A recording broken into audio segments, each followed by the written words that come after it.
began in 2019 with a vision, just a modest gathering in a single conference hall in Ortigas, where around 1,000 attendees met over 3 days to connect and build. It was a small but significant step for the Filipino startup community, which was just beginning to take shape. Today, that vision has grown into the nation's largest startup event. What started in one room has expanded nationwide, with over 120 startups showcased annually, 50-plus community events, and more than 100 speakers from across the country and the world. This growth isn't just in numbers, it's the story of our thriving startup ecosystem. Guiding this vision is the Innovative Startup Act Committee of the Philippines, responsible for implementing Republic Act No. 11337, or the Innovative Startup Act. This act aligns national startup programs, monitors their impact, and enhances access to benefits to drive the Philippine startup development.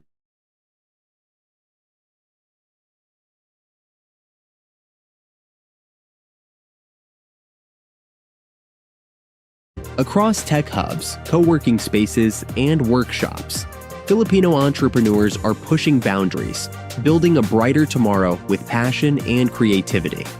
Spearheaded by the 3 founding government agencies of the ISA Committee, the Department of Science and Technology, DOST, the Department of Trade and Industry, DTI, and the Department of Information and Communications Technology, DICT. Isa para sa Bayan is a movement uniting visionaries, startups, and communities with a shared mission to tackle our country's toughest challenges. From fintech to health tech, agri-tech to AI, Filipino startups are creating solutions that drive sustainable growth and uplift communities. Philippine Startup Week celebrates our ecosystem's achievements and the profound impact of Filipino innovation. This gathering isn't just an event, it's proof of the resilience and strength of Filipino entrepreneurs who are shaping the future. And this is only the beginning. Isa para sa Bayan is a promise to keep building, creating, and innovating for a better tomorrow. Every entrepreneur, every startup, every idea is part of this shared vision. Welcome to Philippine Startup Week 2024. Where every idea has the power to ignite a brighter future for the Philippines and beyond.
Philippine Startup Week began in 2019 with a vision, just a modest gathering in a single conference hall in Ortigas, where around 1,000 attendees met over 3 days to connect and build. It was a small but significant step for the Filipino startup community, which was just beginning to take shape. Today, that vision has grown into the nation's largest startup event. What started in one room has expanded nationwide, with over 120 startups showcased annually, 50-plus community events, and more than 100 speakers from across the country and the world. This growth isn't just in numbers, it's the story of our thriving startup ecosystem. Guiding this vision is the Innovative Startup Act Committee of the Philippines, responsible for implementing Republic Act No. 11337, or the Innovative Startup Act. This act aligns national startup programs, monitors their impact, and enhances access to benefits to drive the Philippine Startup Development Program forward. This year's theme, Isa para sa Bayan, Igniting Filipino Innovation, is more than a motto, it's a call for change. Across tech hubs, co-working spaces, and workshops, Filipino entrepreneurs are pushing boundaries, building a brighter tomorrow with passion and creativity. Spearheaded by the 3 founding government agencies of the ISA Committee, the Department of Science and Technology, DOST, the Department of Trade and Industry, DTI, and the Department of Information and Communications Technology, DICT. Isa para sa Bayan is a movement uniting visionaries, startups, and communities with a shared mission to tackle our country's toughest challenges. From fintech to health tech,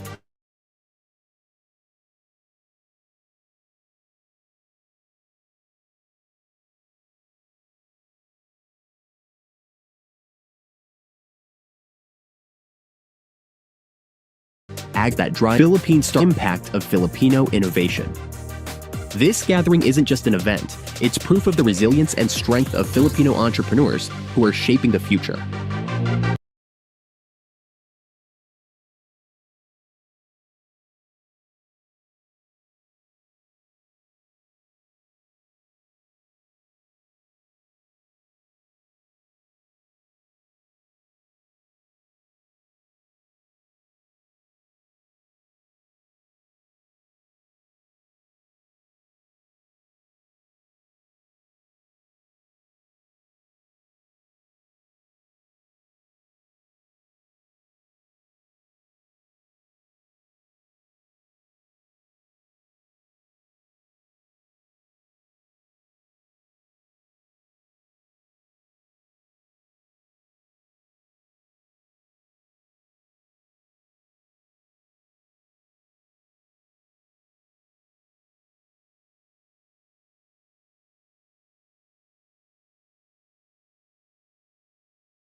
Isa para sa Bayan is a promise to keep building, creating, and innovating for a better tomorrow. Every entrepreneur, every startup, every idea is part of this shared vision. Welcome to Philippine Startup Week 2024, where every idea has the power to ignite a brighter future for the Philippines and beyond.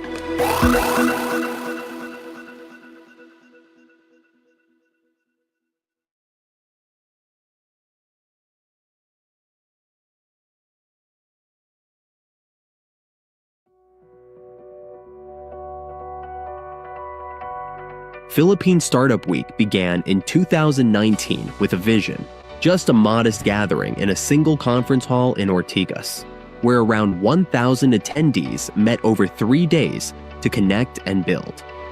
It was a small but significant step for the Filipino startup community, which was just beginning to take shape.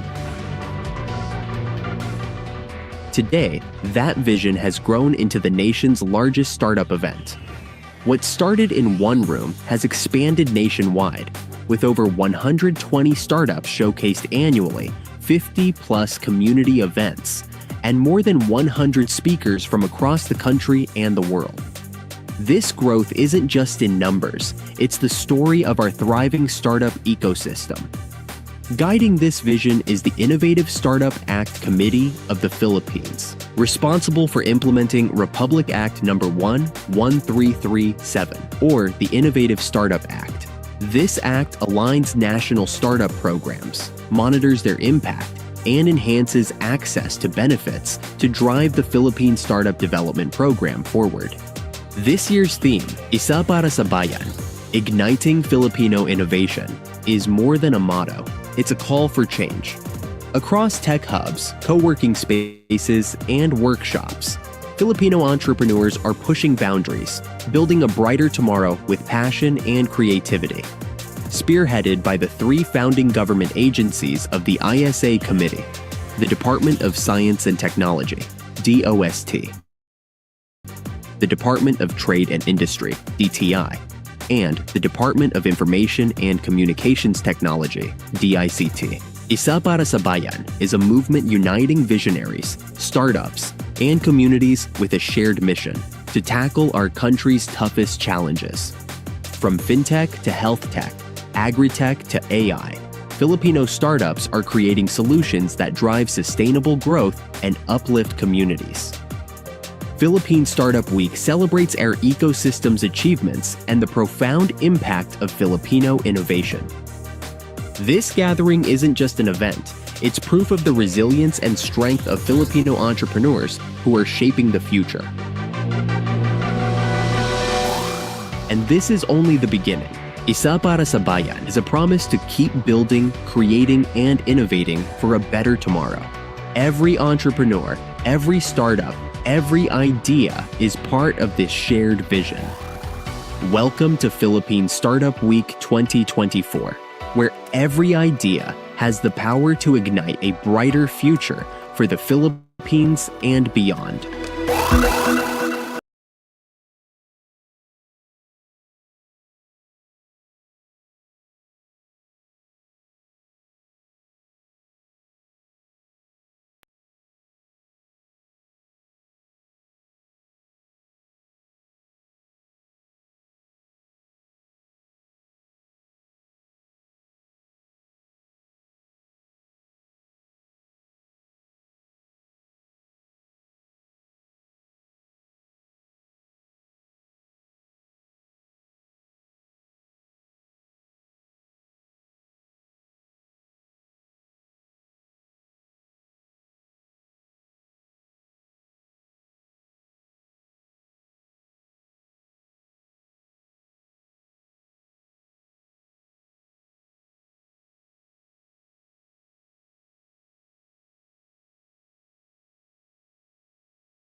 Philippine Startup Week began in 2019 with a vision, just a modest gathering in a single conference hall in Ortigas, where around 1,000 attendees met over 3 days to connect and build. It was a small but significant step for the Filipino startup community, which was just beginning to take shape.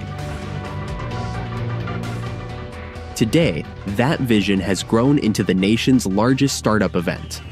What started in one room has expanded nationwide, with over 120 startups showcased annually, 50-plus community events, and more than 100 speakers from across the country and the world.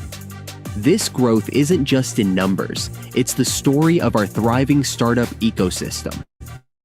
The vision, the Innovative Startup Act Committee of the Philippines, responsible for implementing Republic Act No. 11337, or the Innovative Startup Act. This act aligns national startup programs, monitors their impact, and enhances access to benefits to drive the Philippine Startup Development Program forward. This year's theme, Isa para sa Bayan, Igniting Filipino Innovation, is more than a motto. It's a call for change. Across tech hubs, co-working spaces, and workshops, Filipino entrepreneurs are pushing boundaries, building a brighter tomorrow with passion and creativity. Spearheaded by the 3 founding government agencies of the ISA Committee, the Department of Science and Technology, DOST, the Department of Trade and Industry, DTI, and the Department of Information and Communications Technology, DICT. Isa para sa Bayan is a movement uniting visionaries, startups, and communities with a shared mission to tackle our country's toughest challenges. From fintech to health tech, agri-tech to AI, Filipino startups are creating solutions that drive sustainable growth and uplift communities. Philippine Startup Week celebrates our ecosystem's achievements and the profound impact of Filipino innovation. This gathering isn't just an event, it's proof of the resilience and strength of Filipino entrepreneurs who are shaping the future. And this is only the beginning. Isa para sa Bayan is a promise to keep building, creating, and innovating for a better tomorrow.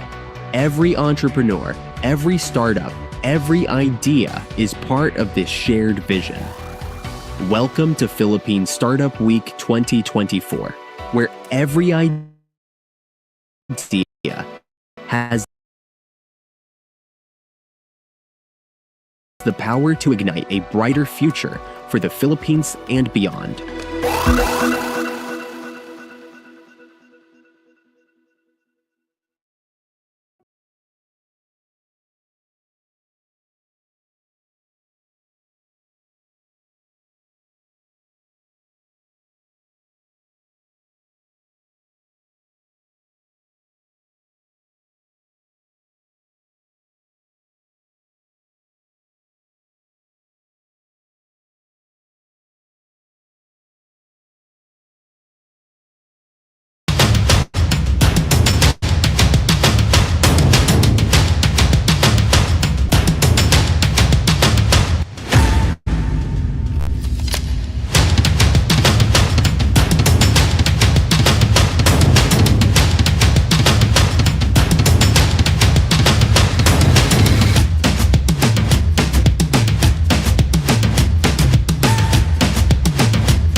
Philippine Startup Week began in 2019 with a vision, just a modest gathering in a single conference hall in Ortigas, where around 1,000 attendees met over 3 days to connect and build.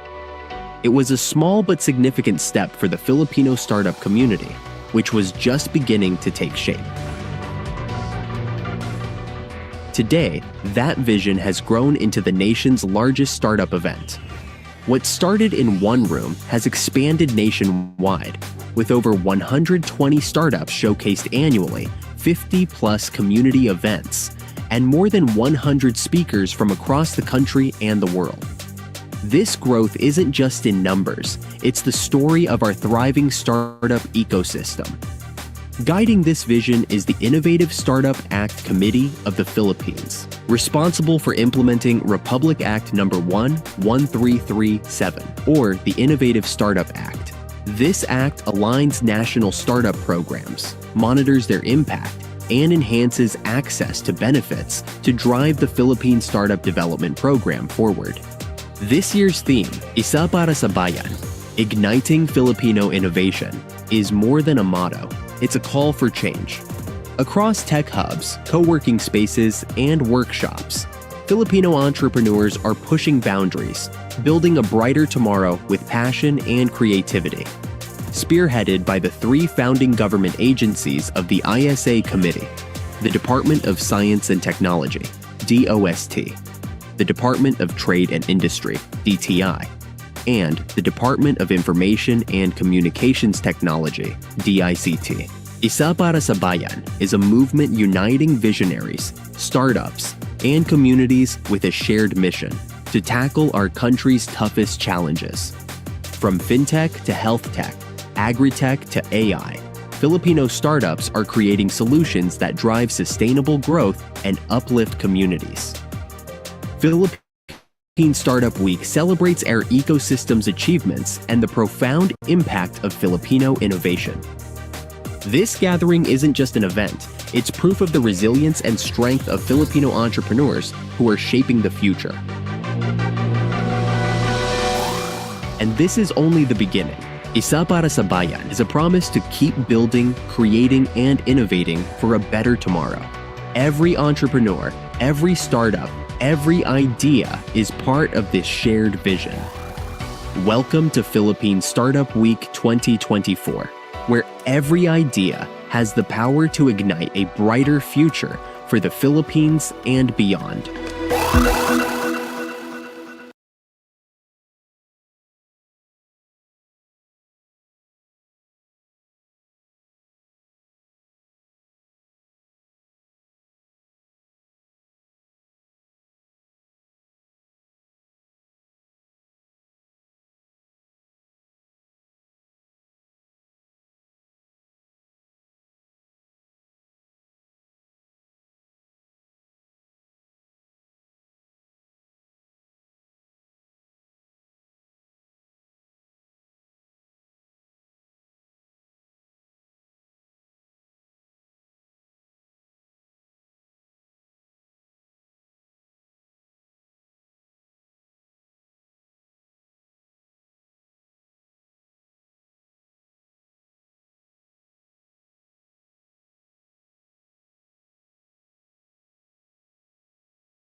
Philippine Startup Week began in 2019 with a vision, just a modest gathering in a single conference hall in Ortigas, where around 1,000 attendees met over 3 days to connect and build. It was a small but significant step for the Filipino startup community, which was just beginning to take shape. Today, that vision has grown into the nation's largest startup event. What started in one room has expanded nationwide, with over 120 startups showcased annually, 50-plus community events, and more than 100 speakers from across the country and the world. This growth isn't just in numbers, it's the story of our thriving startup ecosystem. Guiding this vision is the Innovative Startup Act Committee of the Philippines, responsible for implementing Republic Act No. 11337, or the Innovative Startup Act. This act aligns national startup programs, monitors their impact, and enhances access to benefits to drive the Philippine Startup Development Program forward. This year's theme, Isa para sa Bayan, Igniting Filipino Innovation, is more than a motto. It's a call for change. Across tech hubs, co-working spaces, and workshops, Filipino entrepreneurs are pushing boundaries, building a brighter tomorrow with passion and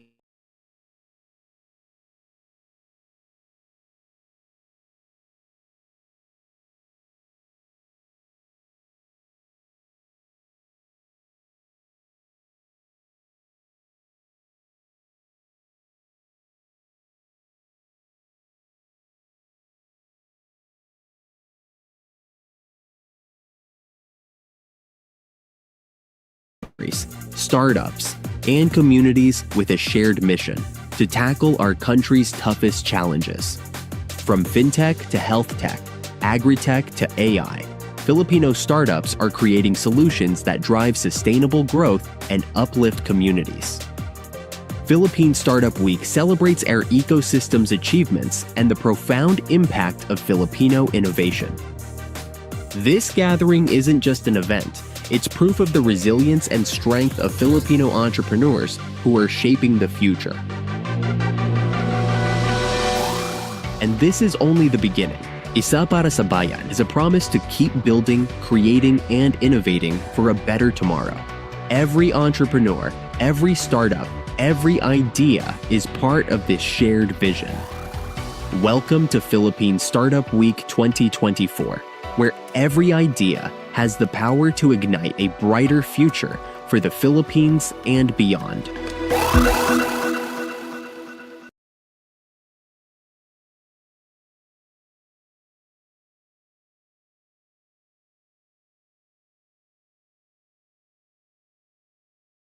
Please settle down. We will begin our program.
Philippine Startup Week began in 2019 with a vision, just a modest gathering in a single conference hall in Ortigas, where around 1,000 attendees met over 3 days to connect and build. It was a small but significant step for the Filipino startup community, which was just beginning to take shape. Today, that vision has grown into the nation's largest startup event. What started in one room has expanded nationwide, with over 120 startups showcased annually, 50-plus community events, and more than 100 speakers from across the country and the world. This growth isn't just in numbers, it's the story of our thriving startup ecosystem. Guiding this vision is the Innovative Startup Act Committee of the Philippines, responsible for implementing Republic Act No. 11337, or the Innovative Startup Act. This act aligns national startup programs, monitors their impact, and enhances access to benefits to drive the Philippine Startup Development Program forward. This year's theme, Isa para sa Bayan, Igniting Filipino Innovation, is more than a motto. It's a call for change. Across tech hubs, co-working spaces, and workshops, Filipino entrepreneurs are pushing boundaries, building a brighter tomorrow with passion and creativity. Spearheaded by the 3 founding government agencies of the ISA Committee, the Department of Science and Technology, DOST, the Department of Trade and Industry, DTI, and the Department of Information and Communications Technology, DICT. Isa para sa Bayan is a movement uniting visionaries, startups,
Startup Pinay aims to level the playing field, ensuring that more Filipinas have the opportunity to make their mark in technology and entrepreneurship.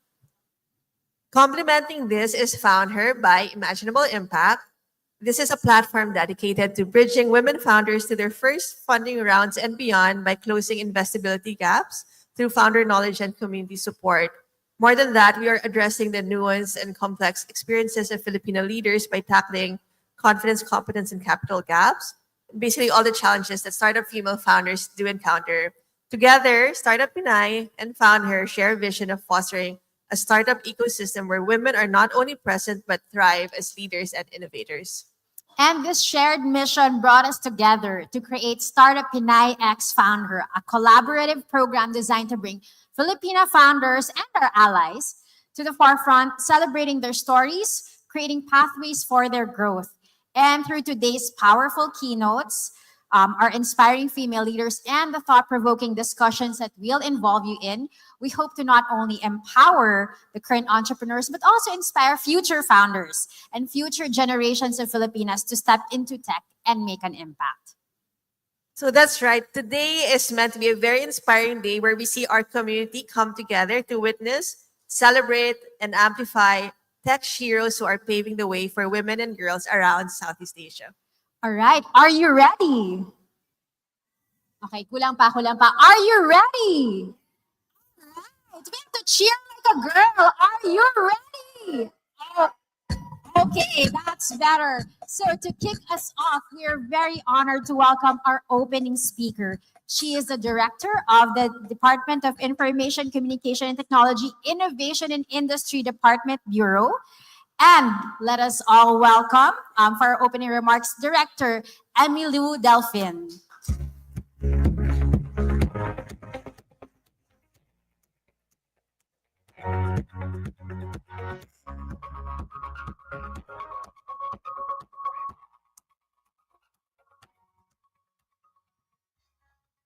Morning, everyone. Hello, ladies, gorgeous ladies. It's great to be here. Oh, by the way, so I'm Emmy. I handle the startup program in DICT. I'm so happy to be here. Actually, I missed the opening because I just came from Northern Summer because we actually promoted, of course, our digital startup program and other ICT industry programs in the countryside. So I just arrived 2 a.m. this morning, but of course, I have to be here for, of course, to celebrate with you the Philippine Startup Week, the third day of the Philippine Startup Week. So first of all, I'd like to greet our partners from the academy, from the private sector and the government, our beloved speakers, panelists. So ladies and gentlemen, again, magandang umaga sa inyong lahat. We are very grateful for your presence here with us in the 6th edition of the Philippine Startup Week. And welcome to the third day of the 6th Philippine Startup Week. So it's an honor to stand before such dynamic gathering of founders, investors, corporate leaders, academe, media, and government representatives. So thank you so much for joining us to celebrate the Philippine startup ecosystem and its inspiring momentum toward a stronger, more innovative future. This week has been a very remarkable field with insights from industry leaders who have shared their expertise on technology, innovation, and the limitless potential of Filipino startups. So over the past 2 days, we've felt the energy of our community and witnessed an inspiring spirit of collaboration that is moving us closer to a globally competitive startup ecosystem because we have to improve our ranking in the global startup ecosystem. So today, as we reach the midway point, so let's recognize the importance of inclusivity and sustainability in our journey. According to the 2023 World Economic Forum Global Gender Gap Report, women make up 20.2% of our industry, but hold only 12.4% of leadership roles in tech. So while there's a progress to be made, these numbers also highlight the strides women are taking in tech leadership, bringing fresh perspectives and resilience to an evolving landscape. So today, we'll dive into our Women in Tech segment. We're very happy and I would like to meet all of them later, where we will hear from pioneering women who are breaking barriers and leading transformative initiatives in the tech world. Their stories and insights remind us of the value of diverse leadership in building a vibrant, inclusive ecosystem. Equally important to our future is the focus on sustainability. So today's sustainability session or segment will bring to light innovative solutions that tackle environmental challenges while also driving business success. So as we explore this theme, let's consider how our startups can lead the way in sustainable practices, driving not only economic growth, but also positive and social environment impact. So together, we're charting a path for Philippine startups to play a meaningful role in addressing the world's most pressing issues. So at the heart of these efforts, the Philippine Startup Development Program, that's the umbrella program of the 3 agencies, the Department of ICT, DTI, and DOST. So we're happy that, the 3 agencies are really very actively, implementing, supporting, particularly the startup community. And together, we are going to build an environment that empowers Filipino entrepreneurs with access to funding, mentorship, and infrastructure, because our aim is to foster a resilient, inclusive digital economy that can sustain the growth of our startups and position them for global success. So to our speakers, I'd also like to, of course, take this opportunity to thank our co-organizer, where are the Kubo people. I know they've been working so hard. Can we give them a round of applause? And of course, to our startup community partners, our speakers again, and other organizers and sponsors, no. So thank you so much for your support, for your time and dedication. You know, your insights also fueled our shared vision for a digitally empowered and sustainable Philippines. And to the visionary women who are here among us today, thank you for your leadership and for setting an example that inspires us all. So the DICT, I would like to say on behalf of our Secretary, Sec Ivan Jan Uy, and USEC Giselle, whom you've met the other day. Actually, as I speak, we also have our Philippine Startup Policy Conference in Cebu. And later, we're going to fly to Cebu for the Gigs on the Beach because we're also co-organizing that. And maybe some of you can go there. We're inviting everyone as well. I know this coming Friday will be the closing ceremony of the Philippine Startup Week at the Miriam College. So in DICT, we remain steadfast in our mandate to help startups thrive through our programs. We are implementing the Digital Startup Development and Acceleration Program, where we provide, of course, mentorship, funding, acceleration program. In fact, next week, I'm going to fly to Puerto Princesa because we are implementing a 6-month acceleration program. Of course, in partnership with PITB. I'm not sure if PITB is here because, you know, we also have to develop the startup ecosystem in the countryside, not only here in Manila and I know Cebu and Davao, but we have to really, promote inclusivity in those areas. So again, thank you so much. So today, let's dive into today with passion and purpose, knowing that each of us plays, I would like to emphasize, each of us plays a vital role in this story of growth and transformation. So together, we're building a brighter, more inclusive, and sustainable future for a Filipino startup. So thank you so much at magandang araw po. Mabuhay po ang mga Filipino startups.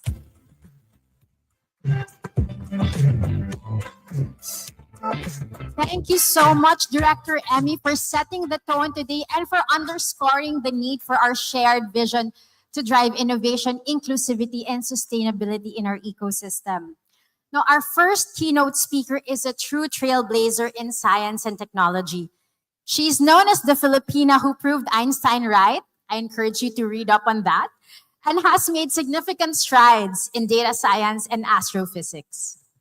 So aside from being an astrophysicist and data scientist, today she's the head of the National Institute of the Philippines Data and Computation Research Group at UP Diliman.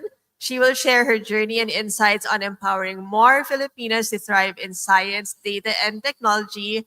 Everyone, please give a warm welcome to Dr. Reina Reyes.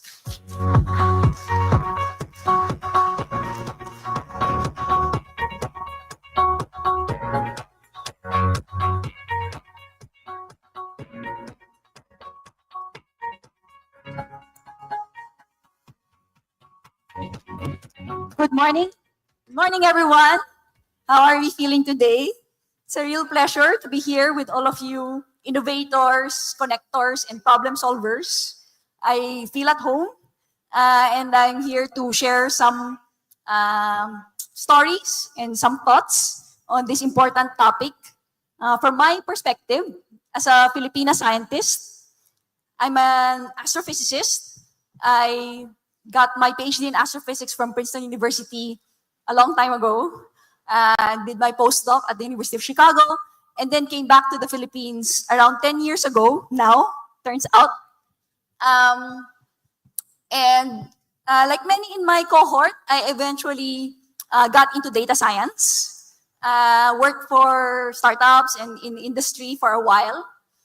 And then back in 2020, during the pandemic, I decided to come back to the academe, like a prodigal daughter of the academia, and started a group, research group at the University of the Philippines, at the National Institute of Physics. So that's the world I come from.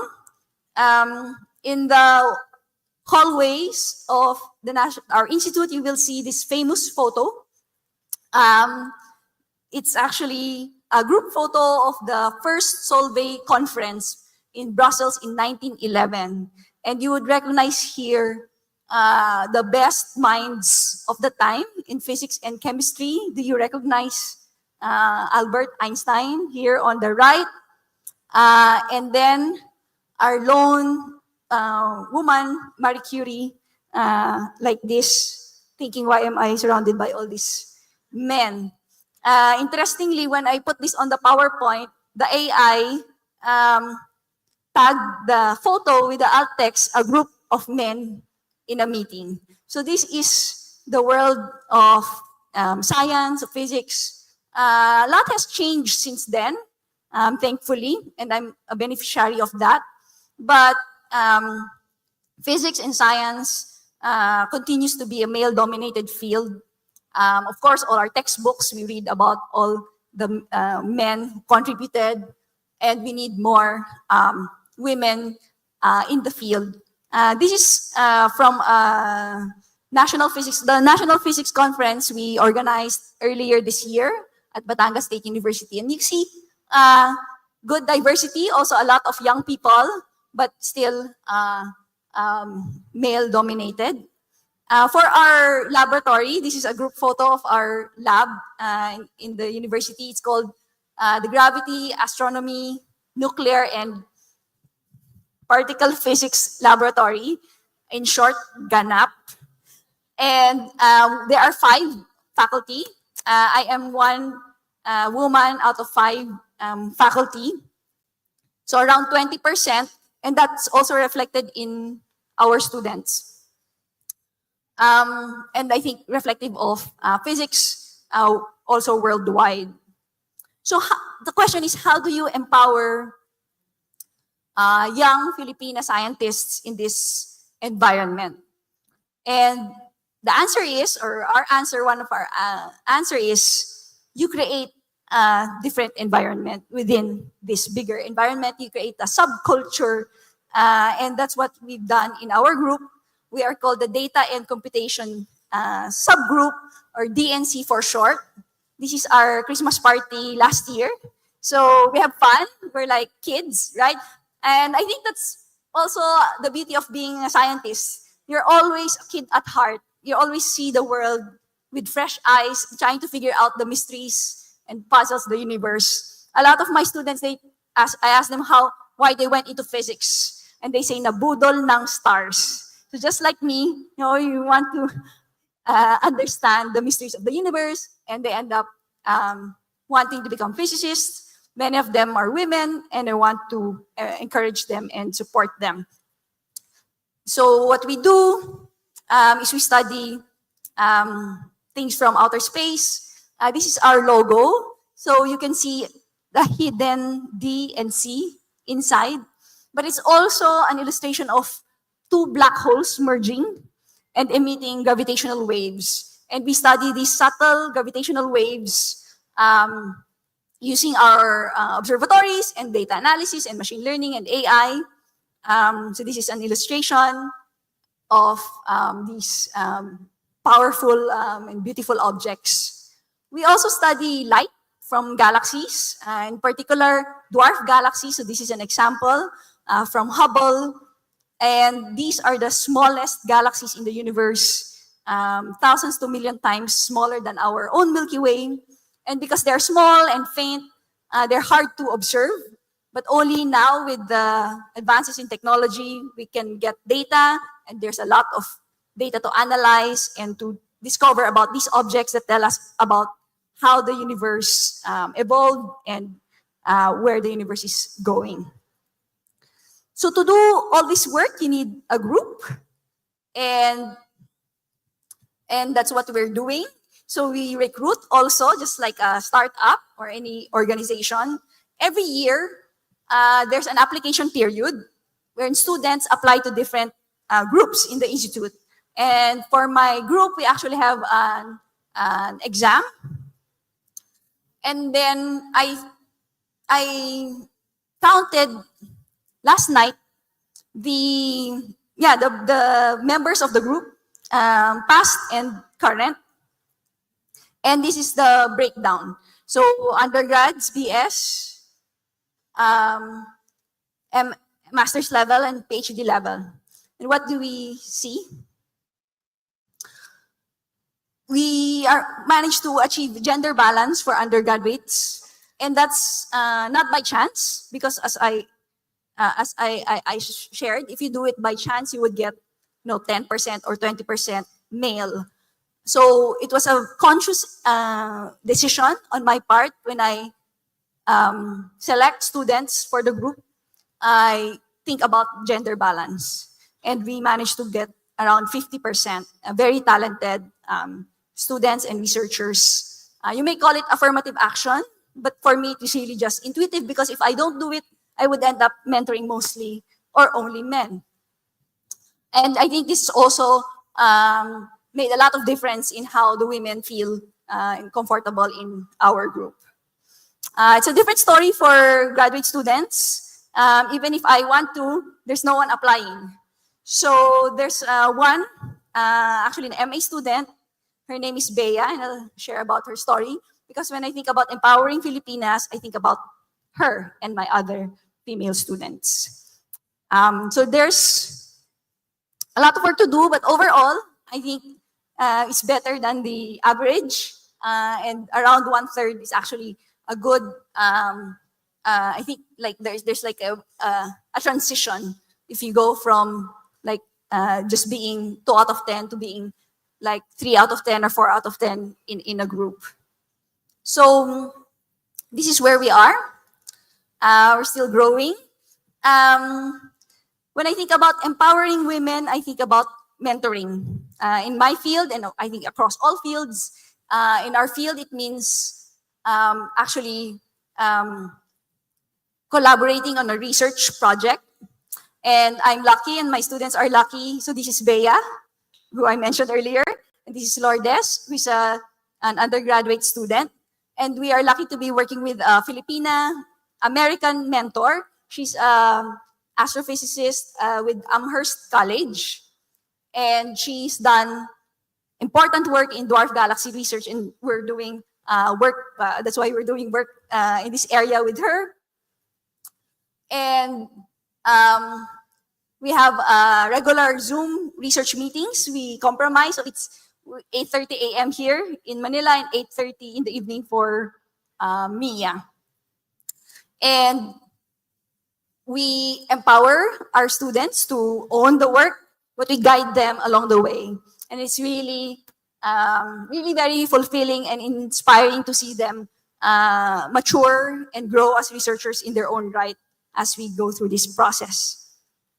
Mentoring is also about facilitating opportunities for our students to be exposed, in our case, to the international astronomy community, and to interact with their peers and other experts, because we're still a very small group here in the country. So Lourdes was able to participate in an astronomy conference, a workshop in Thailand recently, and also recognized for her excellence. She was awarded as one of the top 3 participants in that workshop, together with her counterparts from Southeast Asia and other countries. And more recently, she presented our work at the National Physics Conference sa Samahang Pisika ng Visayas at Mindanao in UST. And when I was so happy when it was announced that she won the Best Oral Presenter Award. I think I was more happy then than when I received a similar award when I was a student. So, paying it forward, and hopefully they would also pay it forward. Bea, for her part, was accepted to a 2-month summer school in the Institute of Astronomy in Academia Sinica in Taiwan, where she worked on a research project with the Taiwanese professor and also met and learned from other experts and her counterparts from around the world. And it was really inspiring, because when she came back, you really see the change in confidence and in perspective that she brought after that experience, that also made me think about our own group and how we want to grow it differently. And she served as an ambassador. So one of the postdocs that she met is a Brazilian astrophysicist. I was actually so happy to find out that there are Filipinos doing astrophysics, and decided to visit us. And Bea and I hosted him, and he gave a wonderful talk at our institute, and we played bowling at Time Zone as our hospitality, Filipino warm hospitality. So my students, these young, powerful Filipinas, are now also helping grow the astronomy community in the Philippines. We are organizing an astronomy workshop in Bohol in January, and they will be presenting their work. And we'll also be facilitating the workshop for senior high school students. And this beautiful logo here was designed by Lourdes, who is also a talented artist and Bohol native. So you can see the chocolate hills with the comets and the planets and the stars in the sky. So we're looking forward to having young aspiring astronomers come together in January, and also looking carefully also at having a gender balance in the participants. Beyond astronomy, we need to cultivate more safe and inclusive spaces for science, for all Pinoy scientists. And this is my other startup, which I founded way back in 2012 with just a Tumblr blog. But we're now, we have grown significantly in social media, and also in terms of the volunteers, this amazing, passionate team of young scientists and science communicators who tell the world and affirm to each other that we exist, yes, and that what we do matters. So every week there's a guest, Filipino or Filipina scientist, who takes over the page and shares about their work. And now we are partnering with WeSol Foundation to organize and address barriers to doing science in the Philippines, including creating safe spaces, especially for young scientists, women, and queer S&T professionals. And all of these pillars will actually help provide a more nurturing R&D and innovation environment ecosystem for the country. And this is just beginning. We are launching it at the we are launching this agenda in the Pinoy Scientists Coalition at the Pinoy Scientists Anniversary event on Saturday. But this is actually very new. I'm also new at this advocacy. I want to share that it's only recently actually that I was awakened to the fact that I want and need to be a better advocate for women in science and women in general. And it's actually more challenging than doing astrophysics, trickier and more fraught. But I'm learning, and I'm thankful for mentors and allies and friends, and look forward to meeting more, some probably here, meeting more and working with you, because there's a lot of work to be done. We're far from where we want to be. And I look forward to the day when we don't need a special session for women in events like this. Maybe I won't live to see that day, but for my students' sake, I hope that they do. And I hope that we can all play a part in making that happen. For today, I'm grateful for the opportunity and the opportunity to meet with fellow women innovators and our allies in this room. And I look forward to continuing the discussion and working with everyone. So feel free to reach out. We're on LinkedIn. I'm also on LinkedIn. And Pinoy Scientist is on Facebook and Instagram as well. And I hope this is just the beginning of a bigger movement and advocacy for science, for research, and for innovation in the country. Thank you very much.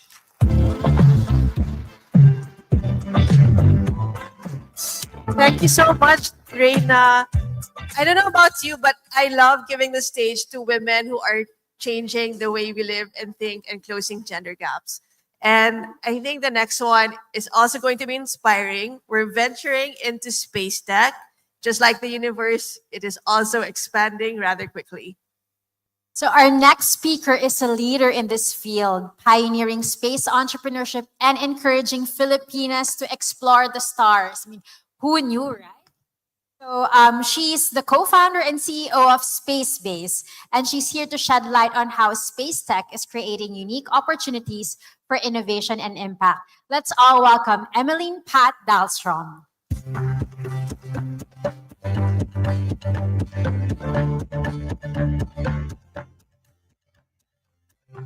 Good morning.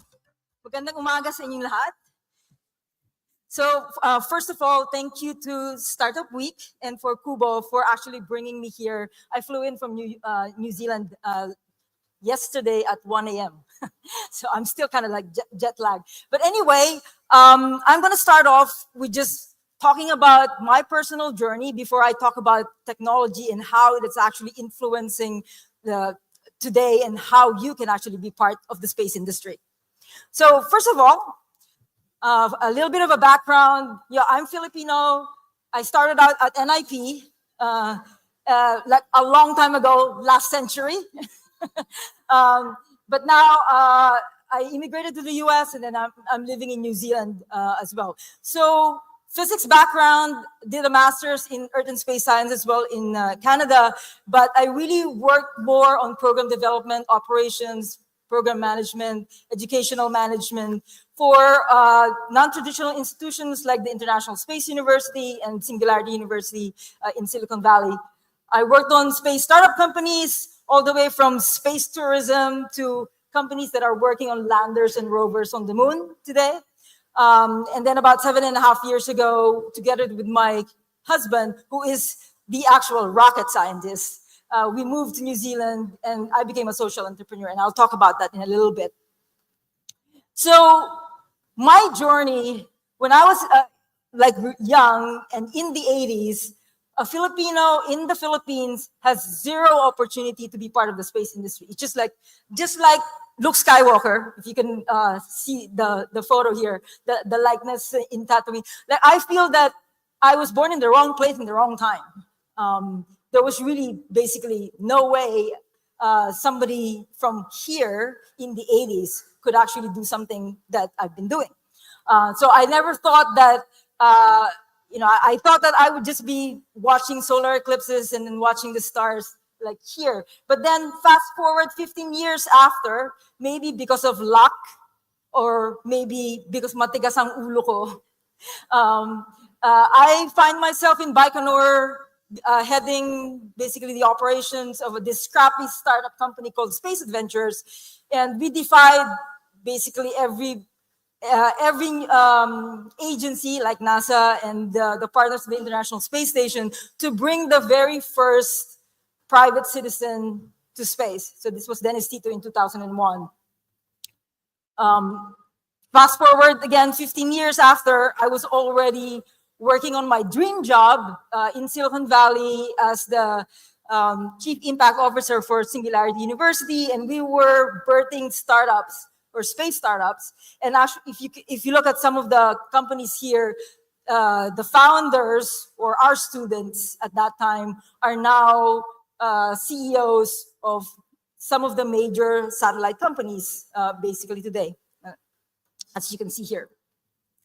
So, but I gave that up also like 7.5 years ago to be a social entrepreneur.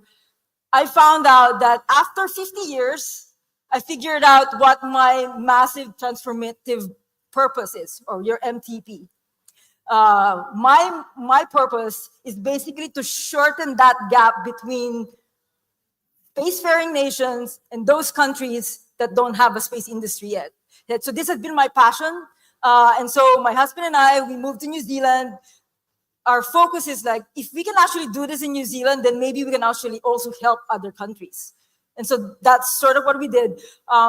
We had so many different initiatives from, briefing banks, investors, mentoring startups, and mentoring entrepreneurs as well in New Zealand. We did technical due diligence for investors. And so some of the things that we've done, we ran the very first online aerospace incubator in New Zealand. And then we also, since like 2019, we've been running space competitions. So we started out in New Zealand first, like how do you leverage satellite data to solve big problems like climate change? And so we've been running this. Actually, we've been running now in the Pacific-wide area since 2019. And actually, the winners of the last one, the finalists were from the Philippines. So as you can see here, there were two teams, high school team, and then also university and startups. I think Project AIM, and then Usbongmi was the name of the two teams that won as finalists. So basically, not bad for somebody who actually graduated last in my class at NIP. And so, but at the same time, for me, my journey was a long and hard one. And again, just because in the 80s and all throughout like these years, it was very difficult. But in today's time frame, that's no longer the case. So anyway, last month I was in Milan and also co-founded another social entrepreneurship network called the Global Space Enablers Network, together with about 16 other NGOs from all over the world, where our focus really is to help space enablers create space ecosystems everywhere. So that's just another one of my pet projects. But again, as I mentioned, there's really a big difference between today and like just a few, like maybe a decade ago. In the space industry, there's been an inflection point that has happened, I think maybe like 15 years ago or maybe 10 years ago.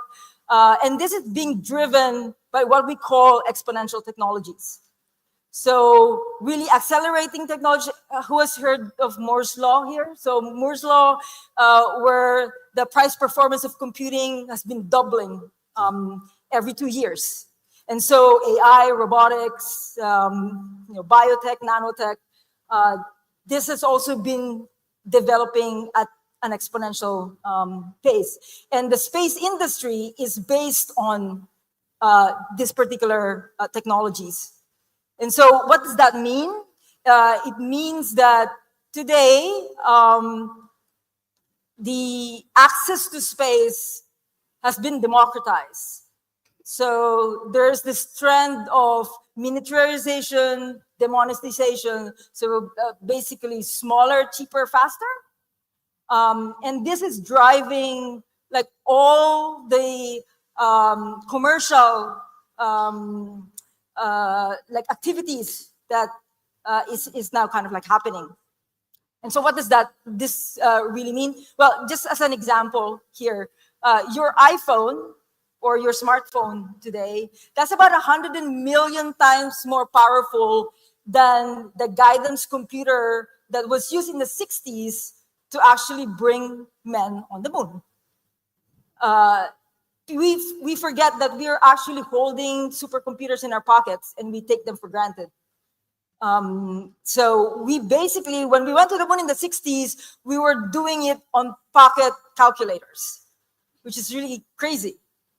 So today, as I said, because of the democratization of space, you've got the 3 guys in a garage that are now competing with really big aerospace companies or agencies all around the world. So this is just one example. This is Planet. This is really in their garage in Cupertino in California. And I was working with the 2 of the founders here. They used to be faculty and staff at SU. And so, do you see where the satellite is? It's just on the table. And basically what they did is they had the audacity to think that the components in your phone, you know, the camera, the accelerator, the GPS, you can actually use it for componentry for satellites or CubeSats in space. And what they did was they started launching their iPhone or their smartphones to space. And it worked. And that pioneered what you're now seeing today as the CubeSat, the shoebox size satellites. But that's just one example. And now today, Planet has the biggest Earth observation constellation of satellites. And they were just basically faculty and staff in California like 15 years ago. Looking more on the democratization of satellite data, so this is just like one narrow niche industry in the space industry, where again today you've got data that is now being open sourced. So most of the government-based data are now being open sourced by like NASA or like European Space Agency and so forth. It used to be that you have to like really pay a lot of dollars for this. On the analysis side, also, it used to be that the analysis tools were thousands of dollars. But again, instead of using ArcGIS, you now have QGIS, which is open source.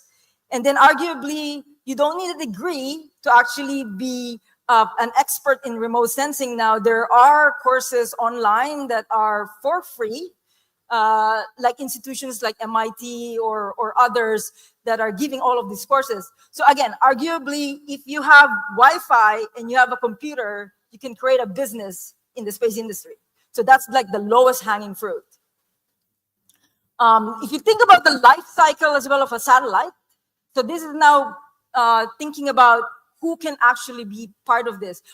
Is it just like the data scientists, or is it just like the rocket scientists? No, because as you can see in this life cycle as well, yes, the engineers and the scientists, they're very, very important in the beginning part of a life cycle of manufacturing satellites. But then to create a business, just like any terrestrial business, you need the salespeople, the managers, the lawyers, like every manager, you'll need it from beginning to end, as you can see kind of like in this diagram.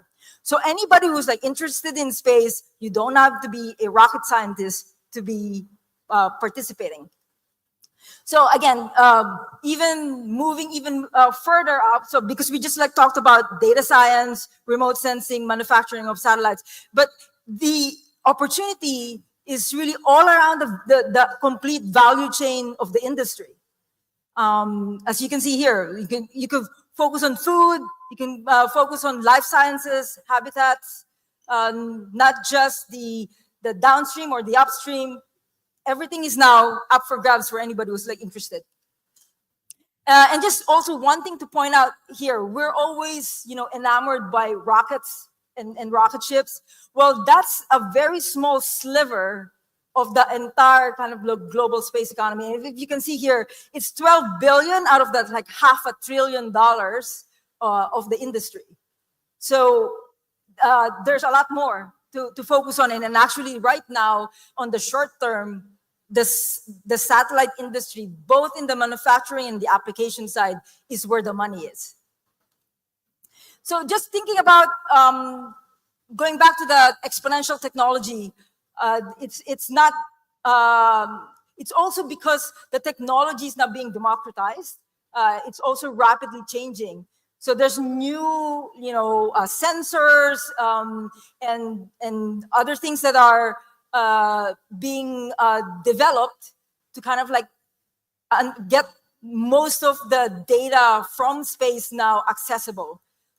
There are better sensors that can now have high resolution data. It used to be that satellite data can compete with like ground data or aerial data. That's no longer the case.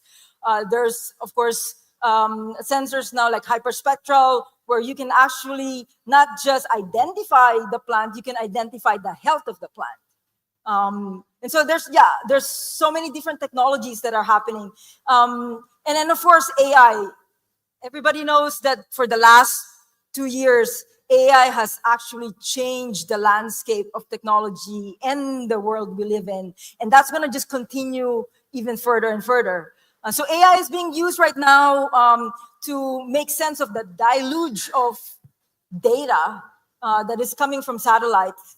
And so with AI, we can even have better predictive models to lend and help decision makers especially for applications like, earthquakes, flooding, bushfires. My understanding is the Philippines, unfortunately, is on the top of the list of the most disaster-prone country in the world, which is really unfortunate, but at the same time, it means that you know the problem very well.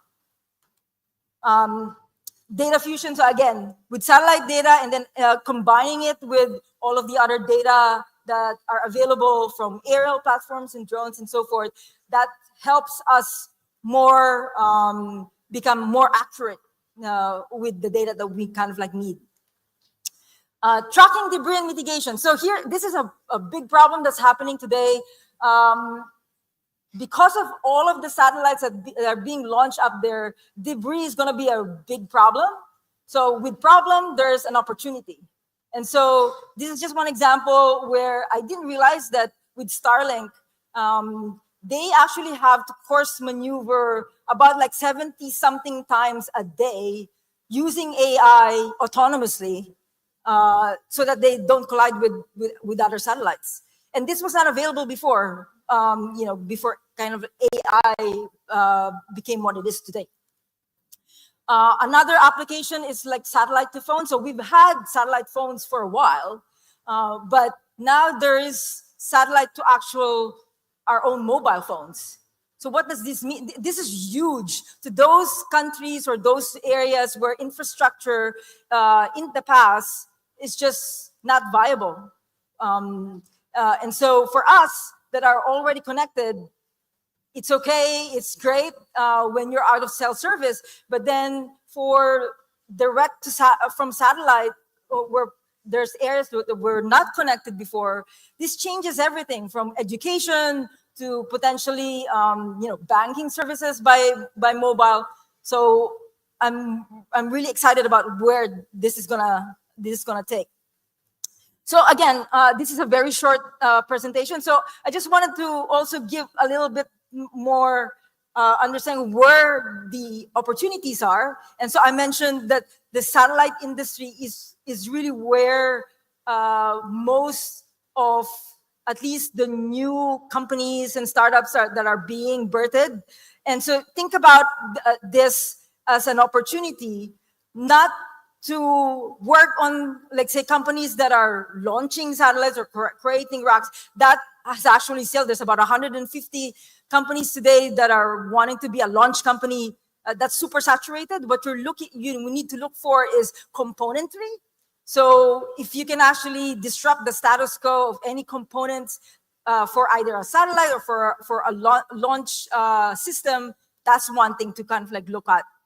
The other thing is, applications for monitoring the health of planet Earth, as I mentioned, with all of these different sensors. And then again, with debris, the space debris mitigation is another niche market that needs to be solved, because it's a problem that we kind of like need to solve shortly.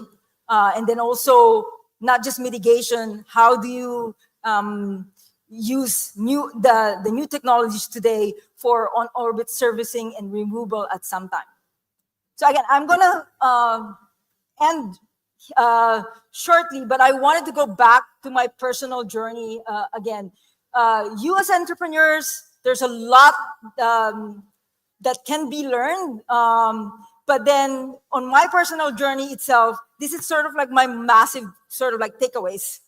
So one is that you need to have a massive transformational purpose, meaning what is your moonshot? What are you passionate about? Because as an entrepreneur, the only way that you will be resilient during tough times, you are actually very passionate about what you're trying to do. The other thing as well is like fall in love with the problem, not the technology. This is a problem in Silicon Valley where they're always like enamored by the tech, but they're really not thinking about the end user and how that really is working for the market. So make sure that you become an expert in the problem. And again, when we talk about like disasters here in the Philippines, you have an up again on the other countries because you already know what the problem is. And so it's a lot more easier to kind of like think of the technology. keep creating the opportunities. The opportunities will not come to you if you just like stand still. Don't forget to ask questions. Don't forget to ask, because what's the worst is you basically get a no. But then without that, the opportunity will not come. And then don't estimate the power of networks. So in my entire like 4 decades, I actually only applied for a job once. It's always just I've been recruited or I've been referred. So whoever you actually know, your network, the bigger your network, the better that it's going to be for finding the people or the job that kind of you want. And again, lastly, there is abundant opportunity today because of technology. It has changed. The landscape has changed and it has been democratized. So if you're passionate about space, let's talk. So I'll leave you with this really amazing image. So the best way to predict the future is to create it yourself. I'm hoping that in 2 to maybe 5 years' time, there's going to be a space entrepreneur in this room. And that would really be an amazing thing to have. So thank you. Here's my contacts and hoping to talk more. Right. Thank you so much, Emeline. We will ask you to stay for the fireside chat. But wow, I could see a lot of wide eyes in the audience. So can we all imagine collectively what more Filipino-led space startups and entrepreneurs could look like? Right. So now you'll actually have an opportunity to ask questions. So we will bring back Reina to join Emeline for a fireside chat. And we will also be joined by the Chief Science Research Specialist at the Spacecraft Electrical and Computing Systems Development Division of our very own Philippine Space Agency. Let's all welcome Dr. Julie Ann Banato to join our fireside chat. Very powerful women in space. Okay, so it's going to be a great conversation. We'll be diving into a lot of points that were brought up earlier to how data and space technology intersect to drive meaningful global innovation, from sustainability initiatives to disaster resilience. And because we do have powerful, influential, very accomplished women on stage, let's see what it means to have more women in these spaces. Let's get started. All right, so we'll dive in and start with a question first for Julie, but we'll also invite the audience. We have time and literally space for a few questions, so you may also at later. So I think there are microphones that you can, that you can take. But first, I'll ask Dr. Julie, since we haven't had a chance to get to know your work yet. The Philippine Space Agency, not many of us know about the impact and the work of the PSA, but you're also the Spacecraft Electrical and Computing Systems Development Division Head, and you're one of the pioneers in our own satellite development. And you're currently leading the agency's flagship satellite project, driving initiatives to localize and expand upstream satellite technology nationwide.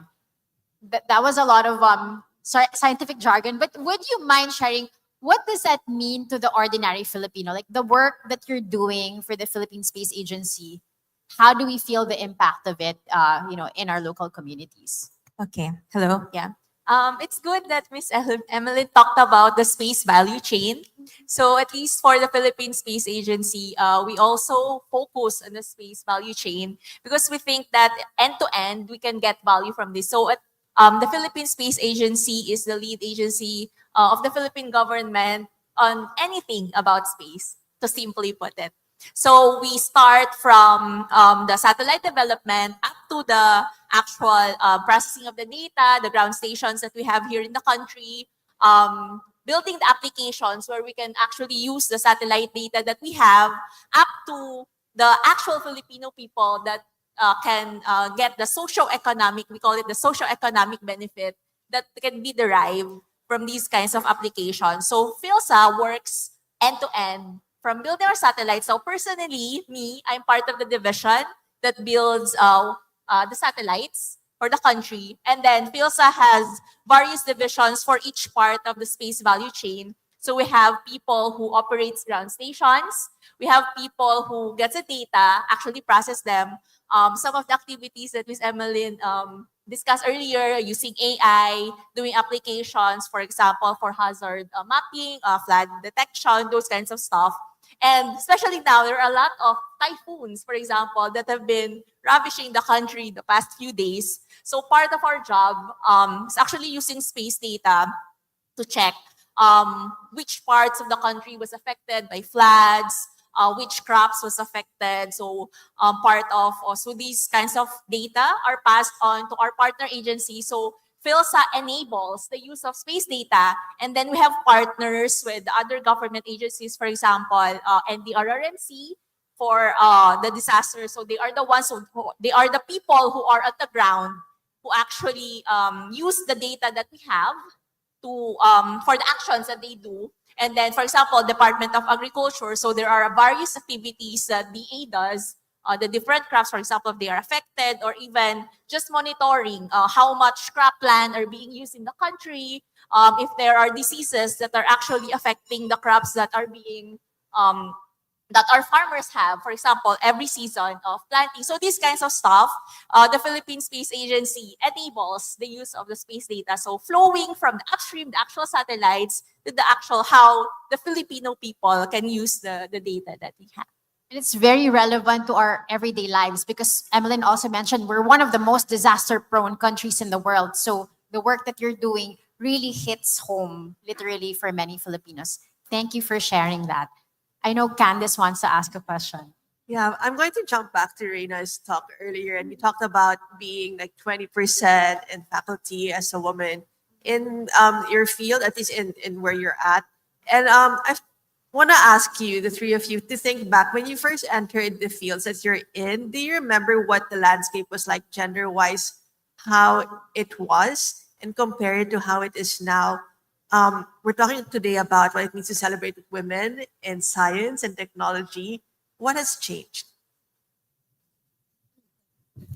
Yeah, so this morning I checked the statistics. Unfortunately, we don't really have very good statistics in the Philippines, and this is part of our, challenges that we still also want to improve on the data poverty. But I think it's reflective. So we have U.S.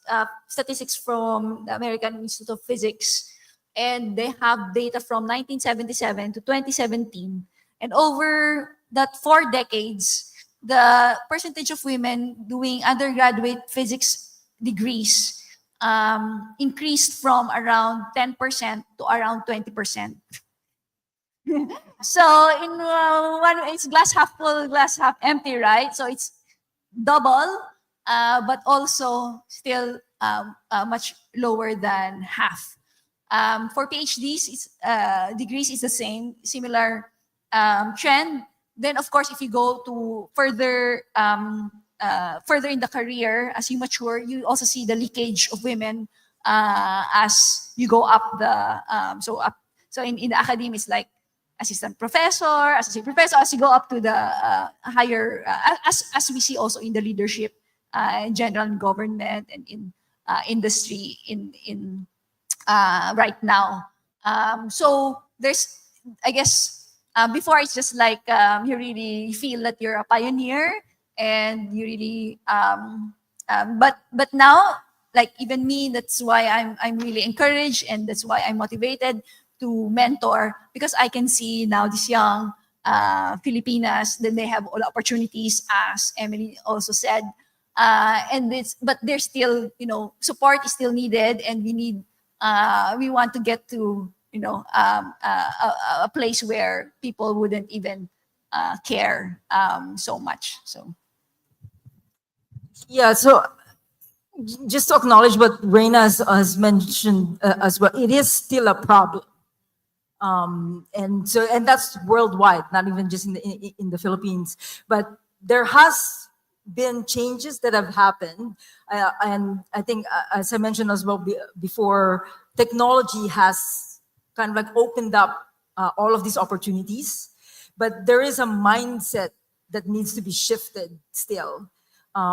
where we kind of like we need to know that these tools and these opportunities are available, but then the mindset needs to shift to say that like you can actually do this.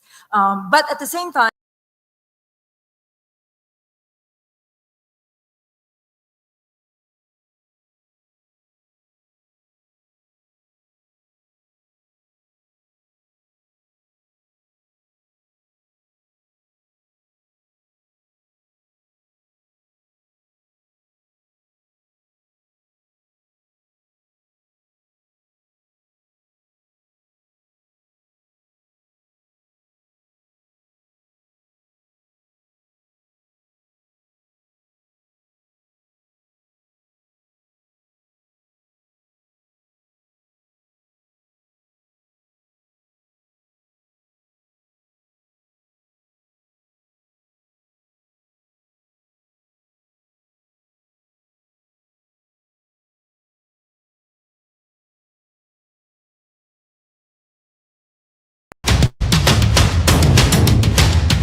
so that people who actually go up the ladder, more women go up the ladder instead of having it like more when we see it in a higher level. It's just Yeah, definitely. And I just want to jump in that it's also just more about more than mentorship, right? So that's of course important, but also we need to change, systematically policies and the mindset and the culture in the institutions, in the organizations to actually make it more ano ba? Easier, right? To make that choice because right now it's like, there's still like, in a way, it becomes like a double burden because like, oh, ikaw yung babae, so ikaw yung mag-talk dyan, di ba? Or that you really have to go into management positions. But some women and like some men, they want to keep doing research, they want to do the technical stuff. So we need more numbers so that we also have diversity. Like if you want to continue doing peer research, you want to do teaching, you want to be a leadership in the leadership, or want to do communication, so entrepreneurship, and so we want to get to that point. And I think that really needs more systematic change that would also have to come from the top. And the challenge now is for us to also influence that. Of course, generationally, it would happen slowly. But of course, if we need to nudge it so that it will happen faster, maybe than if we don't do anything. Yeah. So you said it's still a problem. It is a problem in all fields, but space is such space and science technology is such an exciting place to be in. What will change in innovation in science and technology if we do have a lot more women participating? yeah, I think statistically, if you have more diversity, it actually provokes more innovation. And so I think that's why we want to make sure that there's a diverse field of men, women, different cultures, different countries, like different like disciplines as well. And I think that makes for a more vibrant like ecosystem. And so therefore the industry certainly benefits like from it. So I think women definitely should have more of a leadership role, kind of like in this, because again,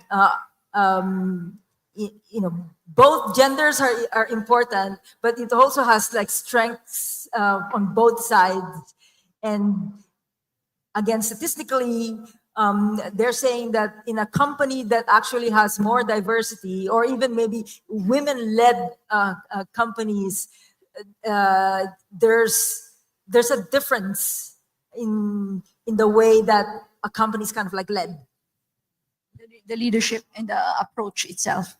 As we saw in the pandemic response in New Zealand, for example, and many countries that are led by women. Yeah, I think it's also maximizing the talent pool. Like if we, like for example, if 50-50, 50% men, 50% women, and then if you remove the 50% women, then you're removing 50% already of the talent pool. So it's, yeah. So we promised that we'd open the floor, and we know there were some hands that were raised earlier. Does anyone want to ask a question? Yes, please take the microphone. Yeah.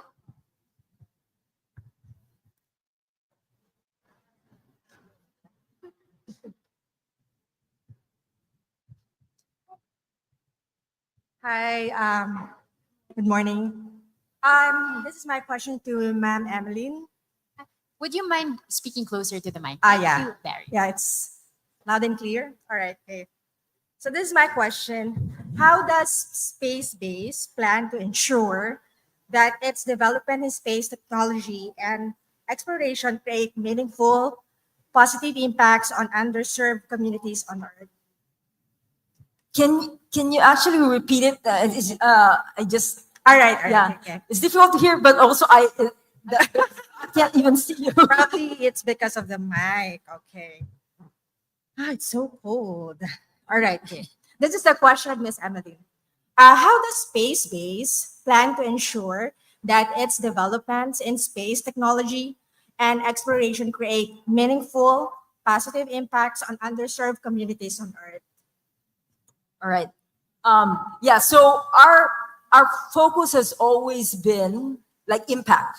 Because like one thing is that we were actually incorporated as a regular company, but it's because in New Zealand a nonprofit status has just like 3 definitions, and we don't fit in there. And if you actually are working on economic development, you're not a nonprofit.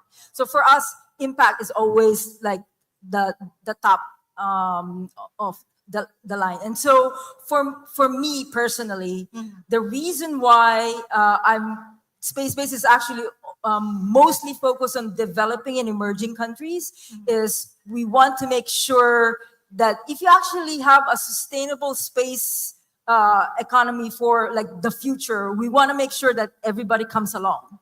Because like right now, actually, the space industry is only being sort of done by the 9 most wealthiest countries in the world, and so I want to change that paradigm.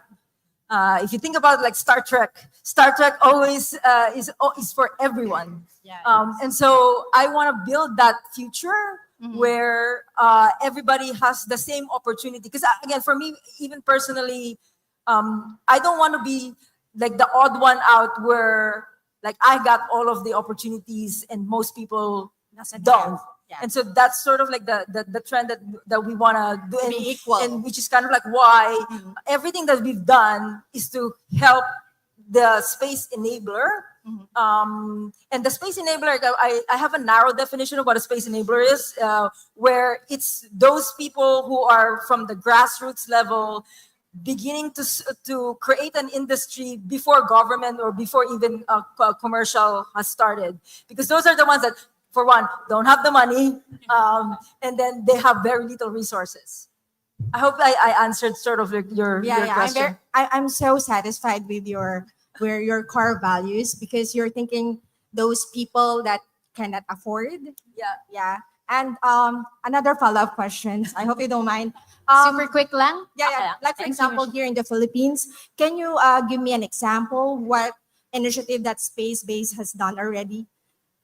A certain project that has been done here in the Philippines by Space Base. Yeah, so it's only very recent that we've actually started like reaching out outside of New Zealand, and that was on purpose because so I've been there for about 7 years, and we were trying to understand first like how can we do it in New Zealand, and so now that we've got the lessons learned and the best practices, we want to kind of like Replicate now here. start doing other things, and I have like ideas and actually some of the things that I want to talk to like with Philsa to see how it could actually fly and do that.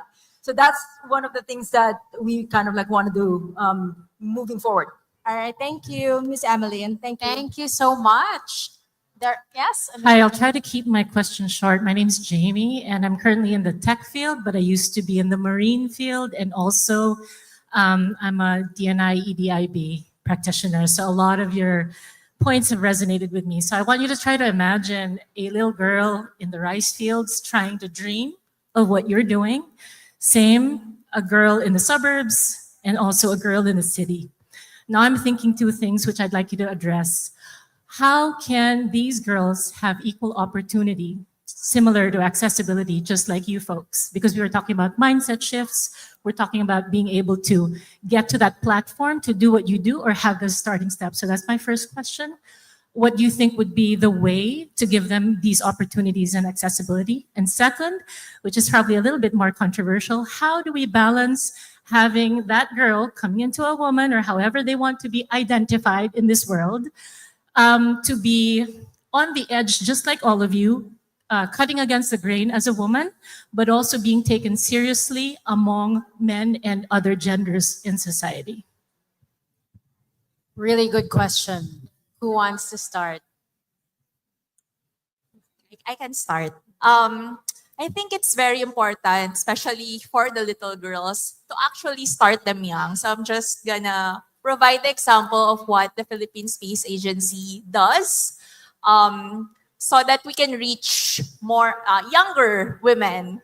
Because sometimes when we think about it, when they're already in the university or even postgrad, it's a little bit too late already to change fields. For example, if they have started in something that's not that related to space. So what we do in PhilSA is that we go around to different schools, sometimes elementary schools, sometimes high school. So not just in Metro Manila, but we go around provinces. Although, of course, since we're just a small agency, we can't do a lot that regularly.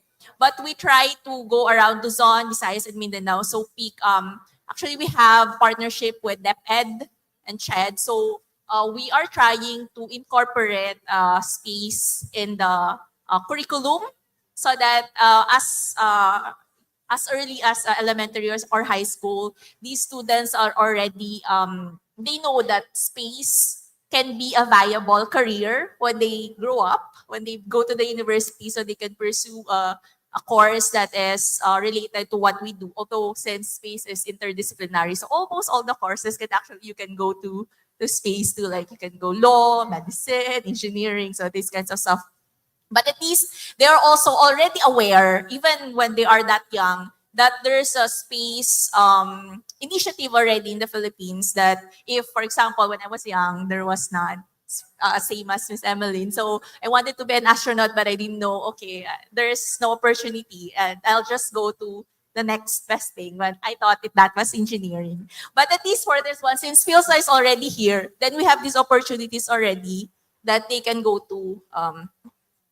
Can I add as well, which also dovetails to the question earlier. So we do these space competitions, as I mentioned, and the other, and it has like two categories. One is high school and one's university startup. So the team that won, like this particular one with the high school team. It was really, really amazing. I mean, I think they were from Iloilo, and they were using, even so they didn't have money for actually using drones, so they were using this bamboo poles just to kind of like use for sensing. So they were so innovative in the way that they were actually doing. I think competitions is one great program, because you only need, like, you don't even need a very big amount as as an incentive, but it also like helps with like education. It brings innovation,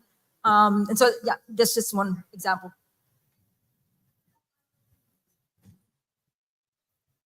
Yeah, I need more experience to answer this question, and I would love to learn from you then, ma'am.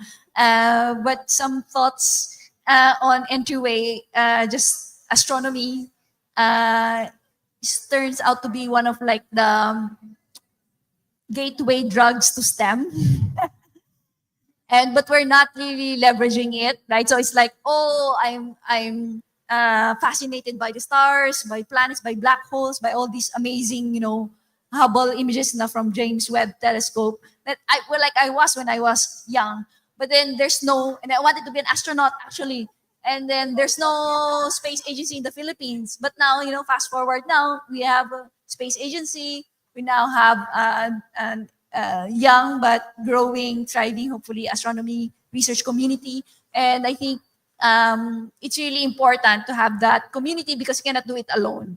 So it's by finding your way to that community, finding mentorship, and hopefully also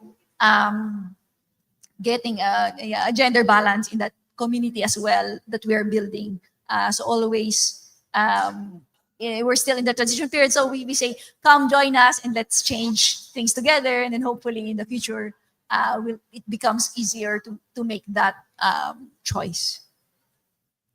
May I ask a follow-up lang to Jimmy's question? How might we convince the parents that it's a viable career option for the young ladies?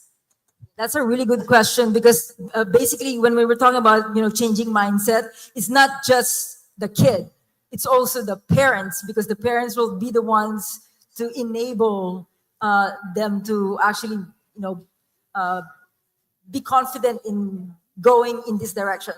And I personally as well, like I think I owe my father like all the things that I've actually done, because when I was a kid, I said, I want to be an astronaut. And he said, yes, go for it. And normally you just like, what are you saying? You're kidding? So I think there is an education piece that also needs to happen, not just for the students, but also for the parents.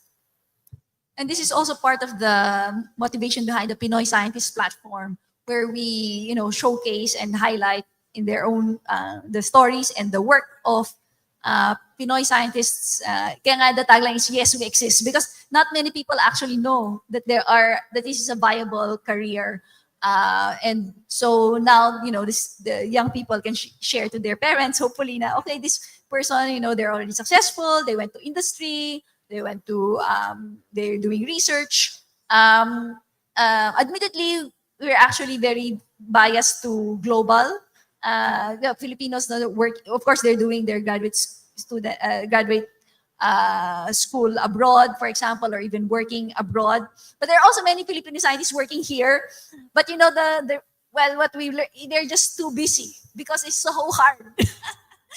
So we have to also try to work on that somehow. But yeah, wherever, the world is full of opportunities for STEM. So I think we can just encourage and also have more of that, be part of the mainstream as well. It would be great if there's like a soap opera with an astronaut or Filipino astrophysicist.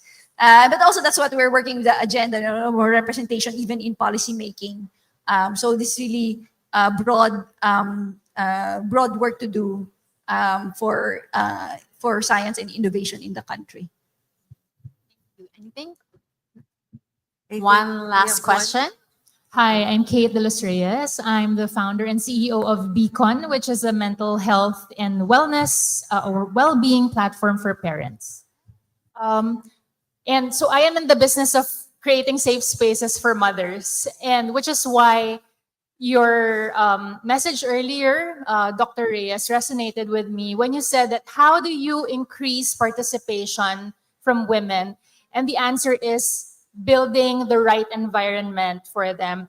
Do you care to explain more about what that environment looks and feels like? Yeah, I can. Oh, thank you. I want to learn more from you. We're learning how to, because it's not, we're not where we want to be. But for me, I think that's why the gender balance is so important. Because my students, they share with me, they go into our lab, and the only woman there. They don't actually feel comfortable staying, or they're two of them. Buti na lang you're with me, because otherwise I wouldn't feel comfortable. And they also shared the importance of having women as a mentor. They feel more comfortable because they feel that they know that I can, or the woman mentor can empathize with how they're feeling as a woman in this male-dominated field. And also they feel more comfortable to fail, to be more vulnerable if they don't get it right the first time. It's okay as long as we work towards getting it right. That they might not be they might be more intimidated or more anxious with a different kind of mentor. So, and it's again, it's not gender exclusive. Actually, I think we want more mentors, both male and female, and from all genders, to be more empathetic and compassionate.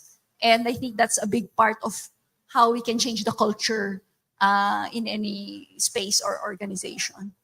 Thank you.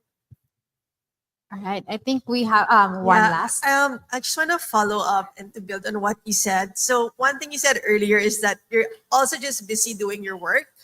This is not the work. I mean, it's good to have an advocacy for gender balance, for inclusion and diversity, but it's not your main work. Who should we call upon? Like, who can we call to action so that the system can change with you?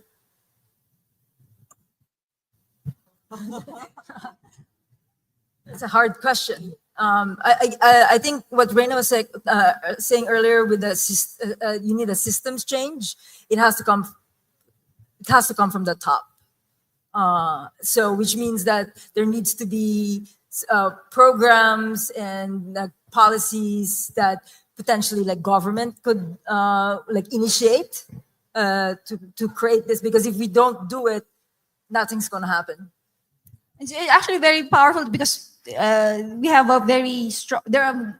So I'm learning. So we have a Magna Carta for women in the Philippines, Safe Spaces Act, and the part of that is to have a GAD committee for every organization, the gender and the development. So it's actually very powerful policy, but it's not being implemented in all places or not being activated. And it has 5% of the budget.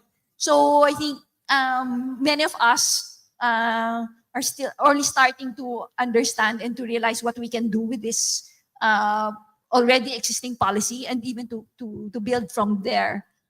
So yeah, for me, that's actually a area for growth. But to answer the question, I think it's also what I'm learning from my mentors is that we need really to organize, and we need allies from across all genders and across all levels. We have to listen to the young people, and we have to somehow bridge it also to the senior people. And we need voices from all of us to make it happen. So really inspired by what we're doing here today. Thank you so much.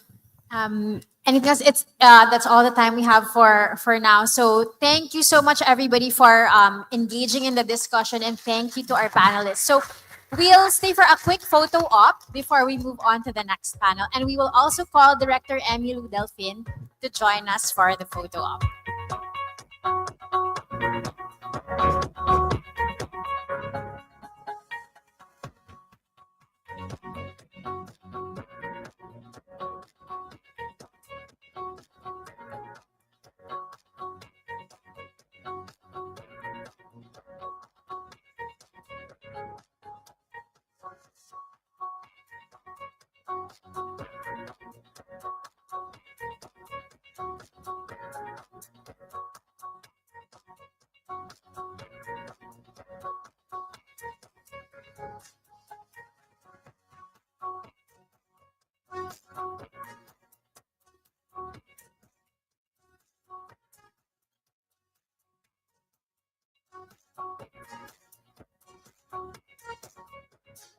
Okay, we hope you're not tired yet. We have another panel coming up. Okay.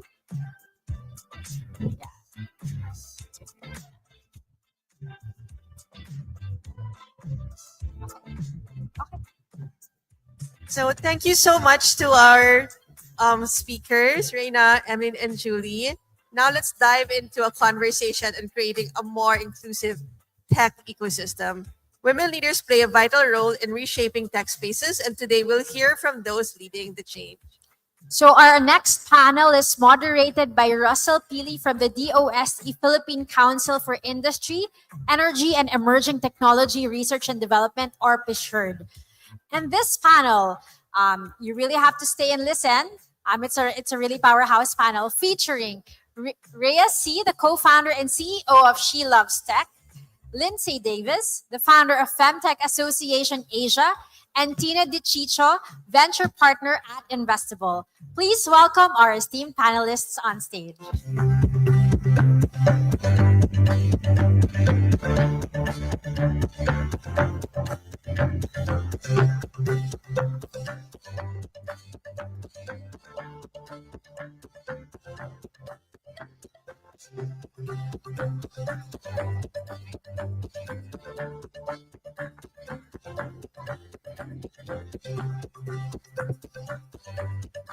Oh, there.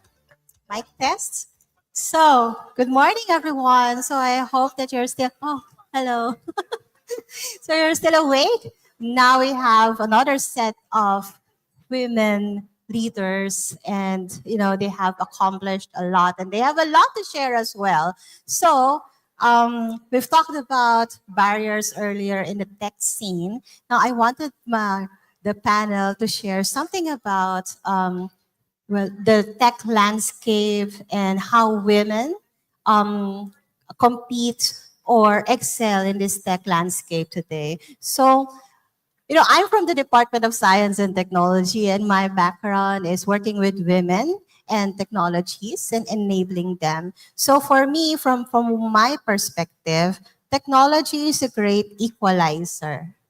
So, well, I've asked several entrepreneurs and they've said that, well, do you feel that there's a difference between opportunities that women get today when it comes to technology?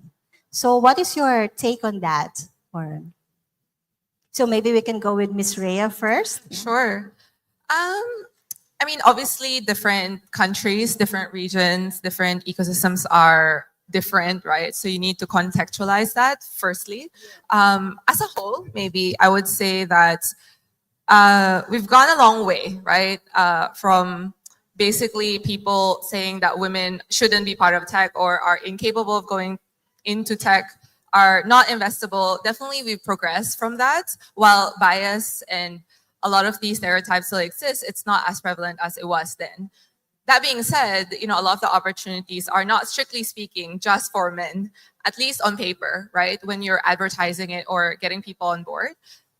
But the reality obviously speaks differently, right? But that also goes to show how much work still needs to be done, right? So there are a lot of opportunities that are gender neutral, but because men are perhaps in this space a little bit more for far longer, they have the expertise, the background, they get to tap into these opportunities a lot more than women, right? There's obviously many reasons, and maybe we can unpack that throughout the conversation. And then there's also the part about perhaps women perhaps lacking the confidence because they never had that background before, right? So it's not because they don't have confidence, full stop, period. It's simply because they were not in it before, right? So one of the things I always say is that, if we keep saying you want to get women into tech, but if they've never seen it, right? If they've never been around it, then how can they think tech, right? So even if they want to go into tech, but they've never done AI, they've never done this, then obviously it limits some of the things that they probably think of when it comes to exploring this industry. Yeah. So you talk about limitations that our women felt, like confidence, and that the environment that they have right now would not be fully supportive of what they do. Now, I want to ask Lindsay, for example, because you have experience in Southeast Asia, do you find any difference when it comes to women in different countries in Southeast Asia? when it comes to excelling in tech. You want to Yes, say something? I just want to first? add one quick point as well. While there are a lot of opportunities as well available, not a lot of women have access to these opportunities. So, for example, just a quick maybe introduction about She Loves Tech. We run global competitions, like programs globally, and in places like Pakistan, for example, where the disparity between access as well as where tech ecosystem actually is, we go out of our way to look for the women, right? Because they don't know about these opportunities. Even though there's a lot of opportunities, if they don't hear about it, how will they sign up for it?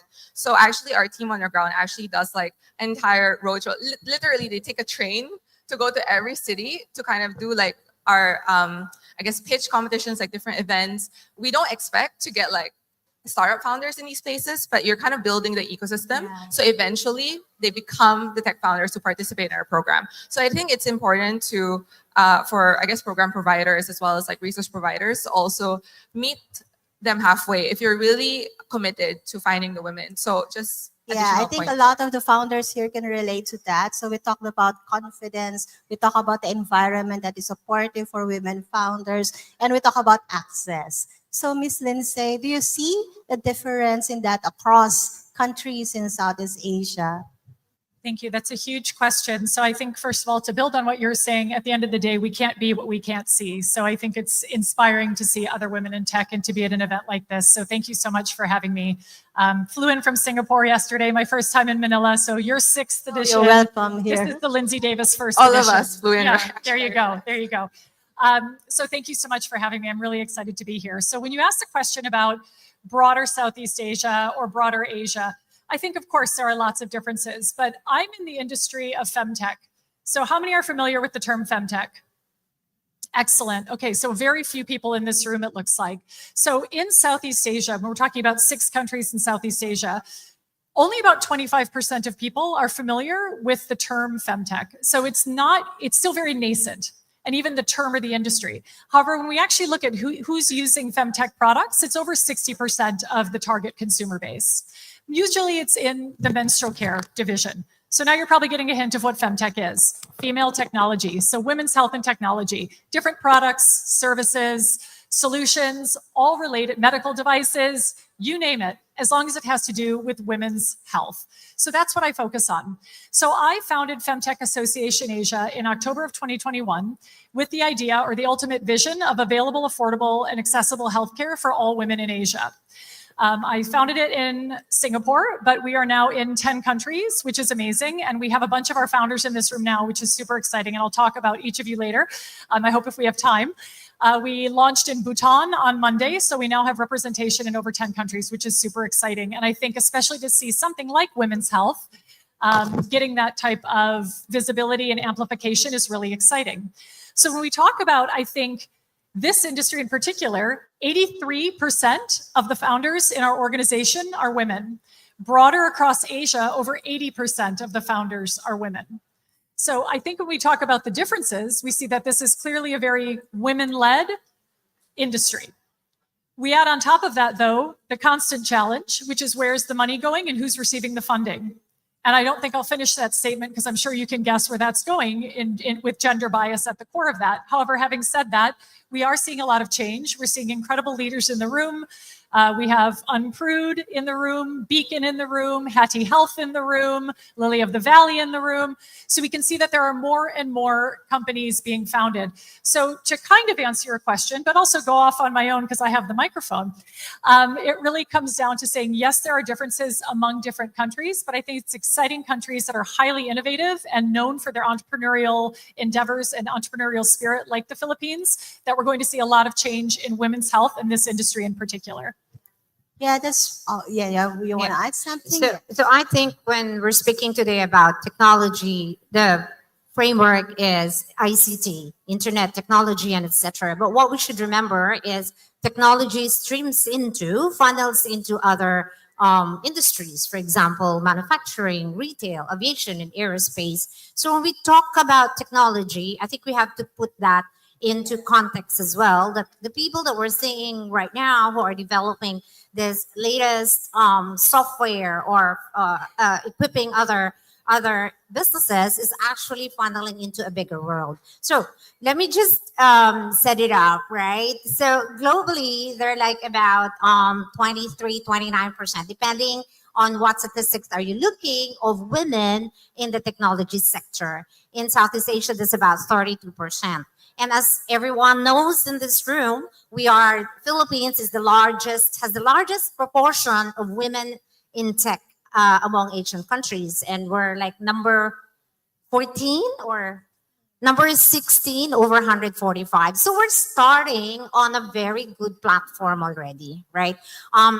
On a bigger context, here in the Philippines, gender parity is the highest, 79.5%. So we women in the Philippines are in a very good place already. And so how are we different from the other femtech women entrepreneurs across the region? I think it boils down to partnership with government, private entity, and the academe. And I think that's the next question you're going to ask. Yeah, so you're very right. Well, I think you highlighted one important factor that, in the Philippines, we are one of the countries with a high gender parity index, that we have 2 women presidents as against the US. so it doesn't. I wish we had a woman president in the Yes. US. But you see that the Philippines is realizing, that women has equal power. But as you have said, we have like 33% of industry, and not just in ICT and tech, that has women entrepreneurs. So there's still a gap there. So what do you think contributes to that gap? Is it about confidence, is what Ms. Rhea have said? Is it about access in your own line, like in women's health? A lot of women are concerned on women's health. So that's a niche. But in other technologies, in other industries, what do you think are the gaps that are still there? Can I pick it up? So I think the overarching reason, and we're seeing it, I think, across all women conferences, is the gender bias. And while there is a definitive action from since 20 years ago against this, unfortunately, that still exists. So that's number one, gender bias, generally unconscious bias. And the second thing is education and the platform where we work in. Are there enough streaming on the STEM to get women on board technology? But also one very unique thing about Asia is we're a patriarchal society, right? In every Asian country that you go to, we look up to the head of the family, the father, and etc. And all those things add to the ability of women to get into the tech space. Just one last thing. So I'm a few months older than most of you here, right? But there was a time, which you don't know probably, that when you go check in a hotel, when you want internet connectivity, you have to go to the front office and you get an RJ45 cable and you get like what, 5 Mbps of speed. So 20 years ago, we changed that. We wired all the hotel rooms in Asia in order to be able to give you hotel guests broadband connectivity. And at that time, as I said, that was 20 years ago, all my staff were male. The women were in sales and admin and etc., and they did a fantastic job. But if I were to start a company again today, it's going to be a different scenario, because we're seeing more women developers, we're seeing more women in technology. So we have grown a long way. So like Virginia Slims would say it, but most of you will not know because you're very young. Okay. Yes. I think that's a really good point, along with looking at tech as an industry and the bias in tech. I think there's also a bias in the tools in tech that we use. So I won't go off on AI, which I'm sure we all think about a lot. And obviously there's, bias in policies, in workplaces, and all of these different things. So I think it's just broadening what bias looks like from an industry and actually looking at it from all the different component parts, I guess. Yes, thank you for bringing that up. So when you talk about biases, there's a big whole box of worms that we've opened up now. But before that, do you think that women now are getting the support that they need, the funds that they need for their businesses, or is there still a gap in there? No. The short answer is no. She Loves Tech has been around for 10 years. When we started in 2015, we made it, we had a bold mission. We made our mission to close the funding gap for women tech entrepreneurs. And now we're in 108 countries. So it's been quite an achievement.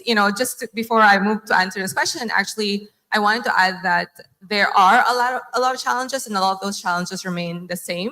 Maybe a lot of you people in the room here weren't really surprised by what we said, because they remain to be the same challenges year on year. However, I would say that things are looking up, right? So, back then there are a lot of investors, a lot of different people come to us and say that they cannot find women entrepreneurs. It's not enough. The reality is it's growing, right? There's a lot. Like at She Loves Tech, we get 3,000 startup applications, all women-led, every single year, right? So that's a lot. It's at least much more than what we think.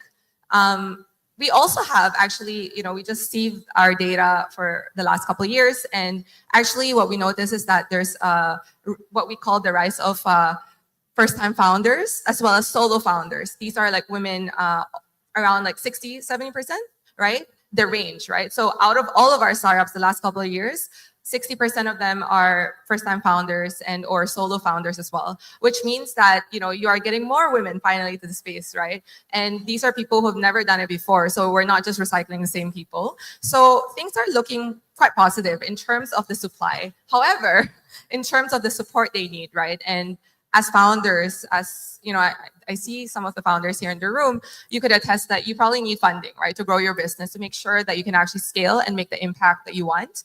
And unfortunately, that one is still lagging very much, right? As I said, we started 10 years ago. The funding to all women, founded startups was 2%, right? That was 10 years ago. Now it's still 2%. So while the supply has increased, while we have a lot more awareness and I would say like the opportunities are more gender neutral, so at least on paper, the capital part is not really moving forward. In Southeast Asia, I think it's 6%, I think is the number, so it's a little bit higher. But also take note that that's skewed by Grab, right? Because Grab has a lot of funding, and that they take a big chunk of that 6% already because they have a female co-founder, and then around 13%, I think, for diverse founders. So it's not that much different. Let's just say. So I would say no is the answer, and I think like it's a very hard no. It's a very hard funding, no. And I think we need the entire ecosystem to kind of work and rally behind this to make a difference. We could unpack. Do you want me to share the reasons why no, or yeah? Yeah, you can go on. Or Miss Lindsay, want to add something? Yeah. I was just going to say, Ria, I think that really inspired me to think about or share something about femtech in the women's health space. And what we've seen is that angel investors have played a pretty critical role versus kind of the VC landscape, even grants in some instances. So we've really looked to angels for a lot of that support, which I think has been a good story, a positive news story. And then I think one barrier that we have found when it comes to these larger institutions or VCs is data. So it's actually going back in women's health. Again, I know I'm getting very specific to an industry, but again, I have the microphone. So, but going back to the industry, it's that we don't have enough women in clinical trials. We don't have enough diversity in clinical trials. We don't have a history of women's health over the past many years. So I think that that's a big change that we need to see, is that once we have better data, that'll also demonstrate through numbers and the metrics for investors, specifically in our industry. And I think that can help change. So we celebrate the angels. And when we ask about what we need or want, it's more data, which a lot of, the founders in this room in femtech are pursuing now. Whether it's, Rika and her app and Unprude or Beacon, and seeing how they're working with Hattie Health, or even looking at inclusion and those types of metrics that I know Camille in the back with Lily of the Valley is looking at. So there are definitely some good That's work a here. good point. Solving their own problems by right. getting their own data. TASA actually promotes inclusion for women. If more women participate in, data collection and gathering, we can produce information on what women are doing right now, on what women can do, and what sectors women are in, then we can prove to like investors and funding agencies that to have more gender neutral investing policies. So I have questions for you that I want to throw, and you can share your opinion on it. Well, I talked to an entrepreneur before, and then when they're asking for funding, so she's a woman founder, and when they're asking for funding, the questions that were thrown at her are like, do you have kids? Do you plan to have kids for the next 2 months? So how big is your family? So what do you think about that? Well, you can start, Miss Tina. Yeah, we were discussing this earlier, and I have very strong opinions about this. I think there's three aspects, right? How I would see it. I'm obviously in this space. I'm trying to close the funding gap, and so I hear this story a lot to this day, right? On one hand, I think that we need to normalize marriage and maternity, right? It's a fact of life. By solving this issue, we can't just say, let's stop marrying each other and stop having kids. So that's not gonna happen. So actually, we need to normalize and just take it as a part of life. So when we're talking about humanity, everyone gets pregnant or gets married at some point. When I say everyone, I mean like it is a husband and a wife, right? So even though the woman is the one giving birth and getting pregnant, it is together. So it shouldn't be taken as a separate topic and issue that needs to be addressed, right? So this is something, we still need to kind of make it a little bit more normal for us to have this conversation and be part of like everyday life, and so to speak, right? So we need to educate our investors as well. I think this is related to what Ms. Tina brought up earlier about having a patriarchal society, so that actually contributes to that. So what do you say about investing? So is it right for investors to talk about family when they're not asking that to the male entrepreneurs? Well, I think one thing we can talk about, and Ria, you and I sat in at the UN Feminist Finance Forum in Bangkok about a year ago now, I guess, or a year and a half ago now. And one of the things that we were discussing was how women founders and male founders receive different sets of questions and positioned very differently. Often for men, it's like, tell me how you're going to grow. What are the big dreams? And for women, it's prove to me this is going to survive in a year. So it's a little bit of a different approach. So I don't have advice on how to overcome that. Obviously, we're working through it and going through the experience. I do know that one thing I've learned in PR training is you don't have to answer the question asked. You can answer the question that you want to answer. And so part of that is really demonstrating that you believe in your growth. And these are your metrics to date. Again, I go back to data because you can't argue with the numbers. So I think, that is just a thought. I don't think that answers your question per se, but that's just where my mind went when you asked that question, because I do think we as individuals also need to help that discussion in our investor meetings and among our friends who are investors, ask about how they're conducting their questioning of, their diverse entrepreneurial groups or founder groups. That's right. I think just a couple maybe practical things, right? For some investors or founders as well in this room. I think number one, obviously for investors, it helps to have a template of questions that you ask both men and women, right? Definitely. That being said, about this question specifically, I would say for the founders, right? I think it's also about reframing, like I said, because if eventually we want to normalize this conversation, then we also shouldn't be offended by this question. For some investors, they are maybe asking maliciously. By maliciously, I mean not because they're mean, but because they are probably, expecting you to fail, right? It's like, oh, if you get married, if you have kids, something bad will happen, right? So there are that type of investor. But there's also a type of investor that's just asking because they want to know how you're probably going to be handling that, and or how you have the leadership skill to be able to manage your business throughout that process, right? And so I think the first thing as women founders, perhaps you don't know which one your investor is, right, in that conversation. So maybe just firstly, take a second, right, and just reframe, right? Okay, they're just asking me because they want to know, not because they're targeting me. And so you just answer, how you're going to be growing the business. Also remember, whoever asked the question is actually controlling the conversation. So it's a power dynamic, right? So you can also ask a question back, right? Or reframe it to make it less preventative, meaning, they're trying to kind of see like the risk, right? As opposed to kind of, promotion where they're trying to see your potential. So I think reframing the question, answering in a different way, asking a question back, these are ways that you can kind of divert the conversation to the way that you want the conversation to go, right? You don't need to follow the rhythm if that's not the question and that's not a conversation you want to lead it to. So just some practical, that's I guess, tips. that's a good insight. I think Ms. Lindsay have already mentioned earlier in our conversation that question might be for the investor to think of how to support women. So how to support women with families and provide a program for them. So it's all about skills, the vision, and the tech and the value that you're bringing in to the company. So there. Yes, Ms. Dina? So you asked how can investors support women? And I always go on the intentionality. When you start a conversation with the intention to support women, then the whole topic or the whole mood changes. So for example, if you're presented an opportunity to invest, there are criteria that you look into, right?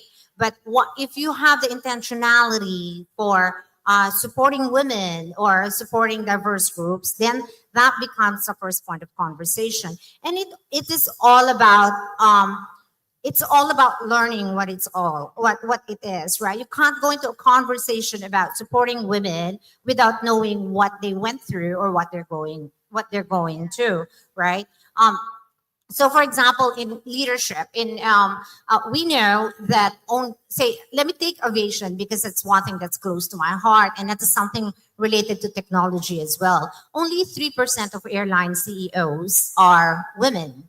And it has changed in the last 2 years. Now it's 5%. So yay, wow, wonderful, right? But because you don't have that kind of leadership where you have women who understand what they need, it doesn't go down to the bottom. So there's the intentionality to involve women in the discussion. There's the intentionality to get women invested into, and there's intentionality for all of us to look into women who are doing things that need investing into. And investment can be in the form of money.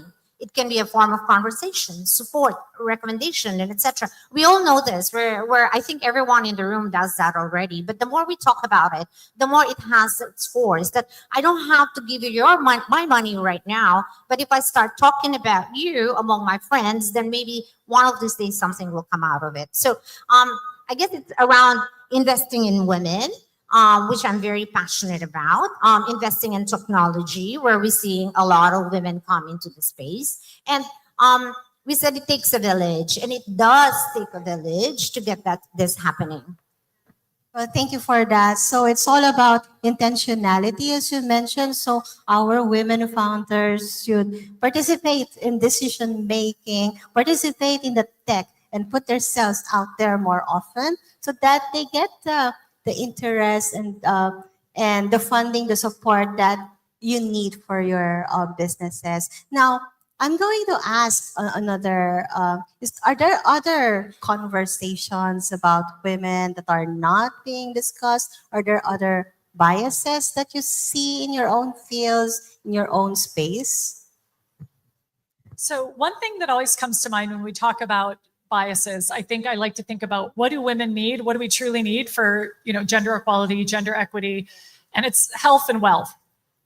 So I think when it comes to where we need to spend our time focusing, it's ensuring that women have more money and women have better health. And I think with those two things, and by the way, when I say health, I don't mean just physical health. I mean, caregiving support. I mean, everything that comes with mental health. So broad term wealth. And with financial wealth, I mean money, dollars and cents, pesos, whatever we want to say.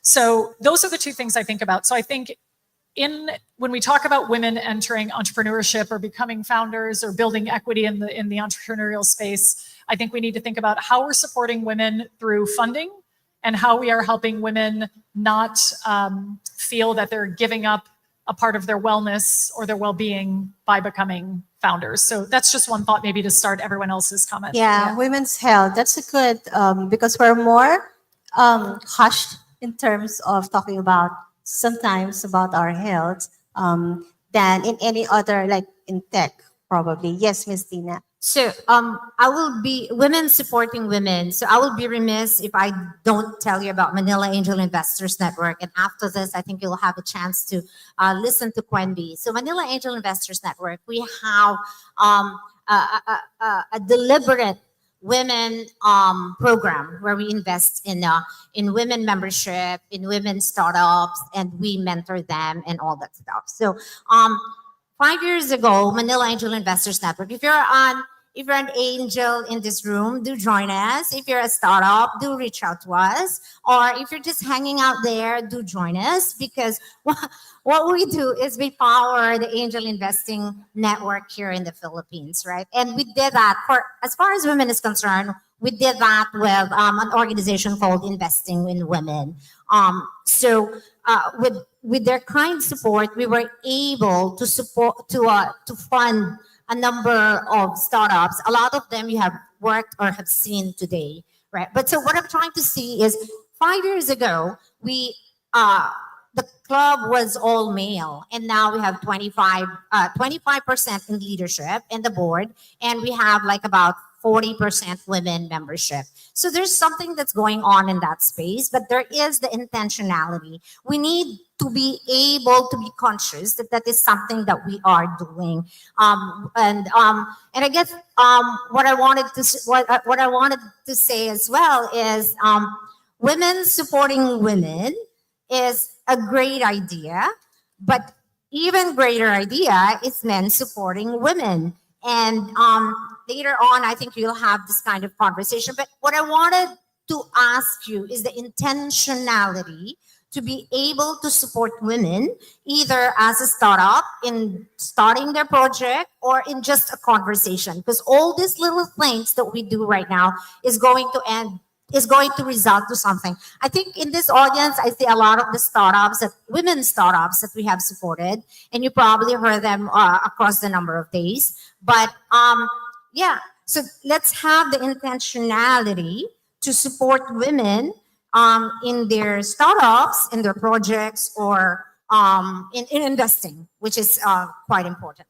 Okay, thank you, Ms. Tina. So time's up, but I have one last question for you guys. So I just want to ask you, for all the women founders that are here, so what can the community do, the community being the startup community, even government, what can we do to be able to help more women entrepreneurs be successful, to excel in their fields, and to have more confidence, to gain more access to support? So what can you advise the community?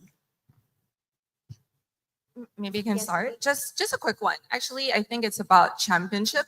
So I don't want to use the word mentorship because there's actually a lot of mentoring happening, right? Obviously, it's important for first-time founders, but then as you progress and you want to get more funding, I think championship is like more important. And this applies to all different sectors, right?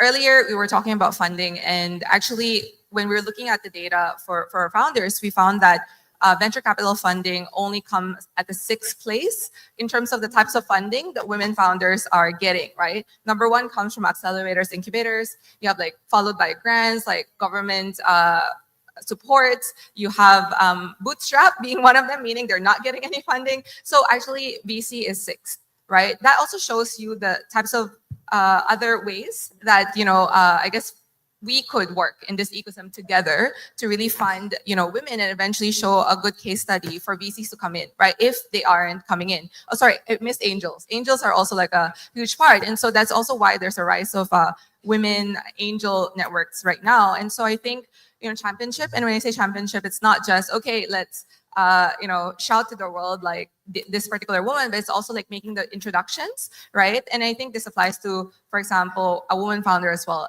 Maybe you're going around meeting, different investors, different resource partners, and maybe they don't fit you and your startup, but could you introduce them to another female founder? And if you do that with each other, imagine how much more efficient we could be, right?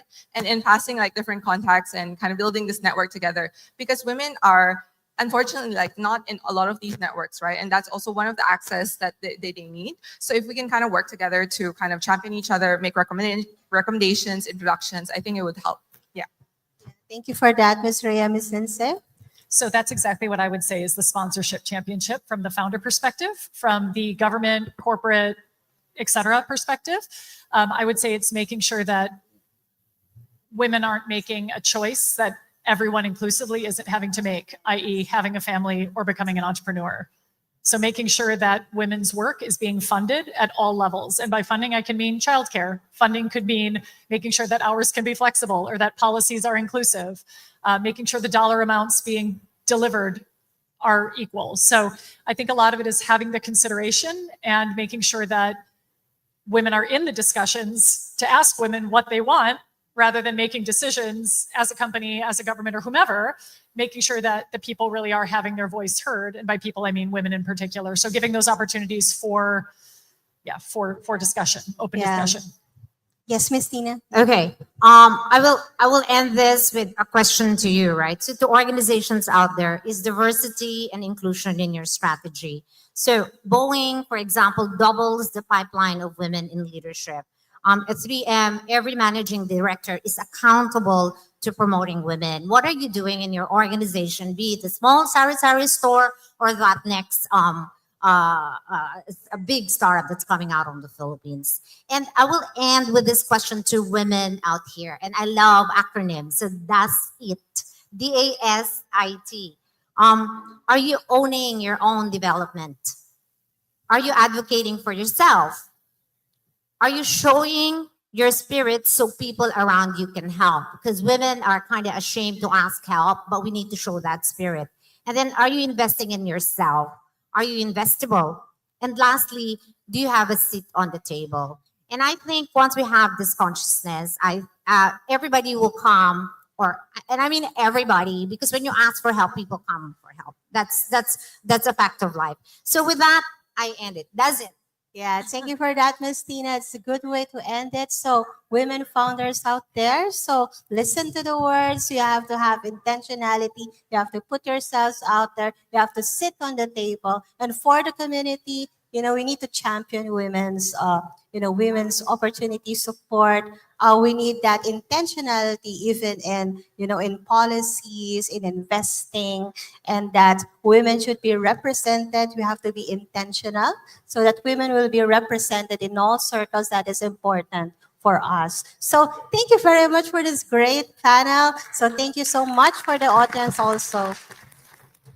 Thank you to our panel, and we'd like you to ask. We'd like to ask you to please stay on stage for your photo op. And once again, you will be joined by Director Emily Delphin. And please make your way a little bit forward to the stage.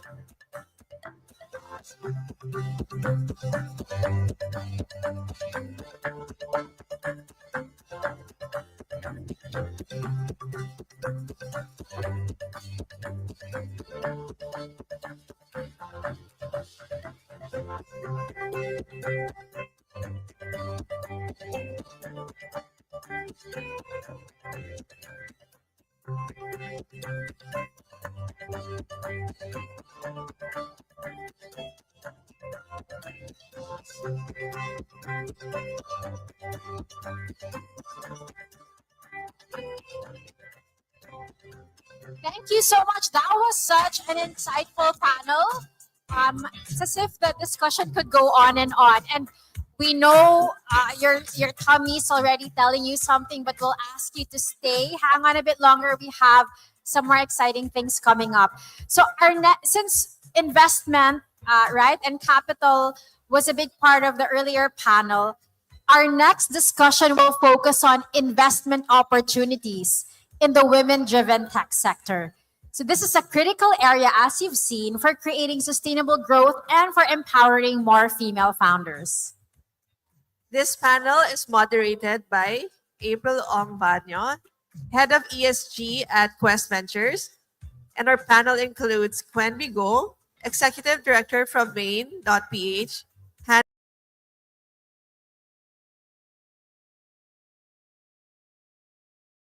shared mission to tackle our country's toughest challenges. From fintech to health tech, agri-tech to AI, Filipino startups are creating solutions that drive sustainable growth and uplift communities. Philippine Startup Week celebrates our ecosystem's achievements and the profound impact of Filipino innovation. This gathering isn't just an event, it's proof of the resilience and strength of Filipino entrepreneurs who are shaping the future. And this is only the beginning. Isa para sa Bayan is a promise to keep building, creating, and innovating for a better tomorrow. Every entrepreneur, every startup, every idea is part of this shared vision. Welcome to Philippine Startup Week 2024, where every idea has the power to ignite a brighter future for the Philippines and beyond.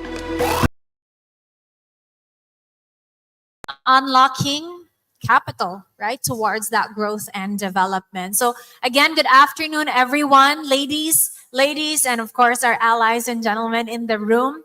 Thank you for joining us still in this session or in this panel discussion. And we dive right into it. Thank you, Quenby. Thank you, Hannah and Abigail, for being part of this. And I'm really excited to jump right into finding out what you are doing. What are your organizations now doing in terms of being part or driving like gender lens investing or really promoting how we can use capital for growth towards women-led ventures. So maybe Quenby, you can start with Manila Angels, as Tina was mentioning very excitedly. Good afternoon to everyone. I hope we don't put you guys to sleep, and we will try to be as lively as possible with my co-panelists here. So I am Quenby from Manila Angel Investors Network. And the last few years, with the help of IW, like what Tina said, we were able to push through with our initiatives in trying to invest in women. How do we do this? So one, we have our gender lens investing, which now we call Women in Sustainability Committee, headed by Tina. So we meet with our women founders, or women members, I should say, once in a while to discuss what everybody's going through in their particular industry, in their particular field, in terms of how to empower women. Aside from that, in our screening committee, we have most of our members are male, as Tina said, but we try to have that conversation with the head of the screening committee and say, questions should be the same for women founders and male founders, and they're very open to it. We've created questions already to be able to ask the founders equal questions, just to, try, in a little way, try to reduce the gender parity that we see. And then we also try to take a look out for women founders, and we really go out there and invite them. We go to every demo days, join organizations to look for these women founders, and we also we have the GIIC. We try to have conversations with like-minded organizations. So that's what we do in Maine.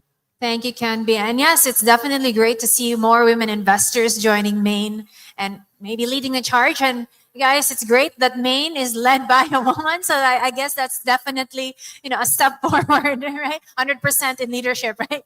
Quenby. All right. How about Hannah? You mentioned already you're working closely together with Investing in Women. Perhaps you can share a little bit more for everyone to learn what exciting things are up for IW. Thank you very much. So it's very exciting for me to be sitting on this couch in between two of the fantastic partners that Investing in Women has been working with and will be working with into the future as well. So just a little bit of background, Investing in Women is supported by the Australian government. So we get support from the Australian Embassy here in Manila. And that enables us to work with a range of partners across the region to build the market for impact investing and for gender lens investing, as well as to partner with investment funds, organizations such as Maine and ARC to drive capital towards women-owned and women-led businesses. So the program's been running since 2016. We've learned a lot of lessons, I think, from working with a diverse array of partners across the region. not just in the Philippines, but also in Indonesia and Vietnam, about some of the strategies that have been effective in increasing the amount of capital flowing to women-led businesses. So maybe we can talk a little bit more about that. But in terms of what we're doing, one of the key areas that investing in women will be focusing on over the next few years is trying to work with partners to develop really tailored solutions to specific challenges that women entrepreneurs face in accessing capital. So from the work that we've been doing in the region, we identified that there is still this missing middle for women-owned and led SMEs, where they really struggle to access capital above the level that's usually provided through microfinance, but perhaps below the level that a venture capital fund might be interested. So we put the challenge out there to say, who wants to come and work with us on trying to solve this challenge? How can we innovate and offer different types of financing products into the market to specifically meet the needs of these businesses? We got an amazing response, and this is probably a good point to hand over to Abby, actually, to talk about one of the examples, one of the partners, and how they're responding to that challenge. Yes, please go ahead, Abby. So good afternoon, everyone. I'm sure everyone's hungry. But thanks, Hannah, for that turnover. So at ARC, gender lens investing for us was a journey. It's not overnight. So in 2019, we were fortunate to be well informed of 2X Global, which actually sets a criteria for investors in terms of their gender lens practices. That allowed us to track our portfolio. And we realized in the Philippine context that we are more than 2X compliant, because the nature in the Philippines is a lot of businesses are owned by spouses. So naturally, the wife, female, is always one of the founder or the co-founder. And so that led us to actually track our portfolio up to last year, where I think first and foremost, we need to make sure internally we're walking the talk. So that means at our board or at our senior management team that we're able to also embrace 2X. And then we were fortunate to, from a roadmap perspective, we were fortunate to have seen, come across the RFP of investing in women.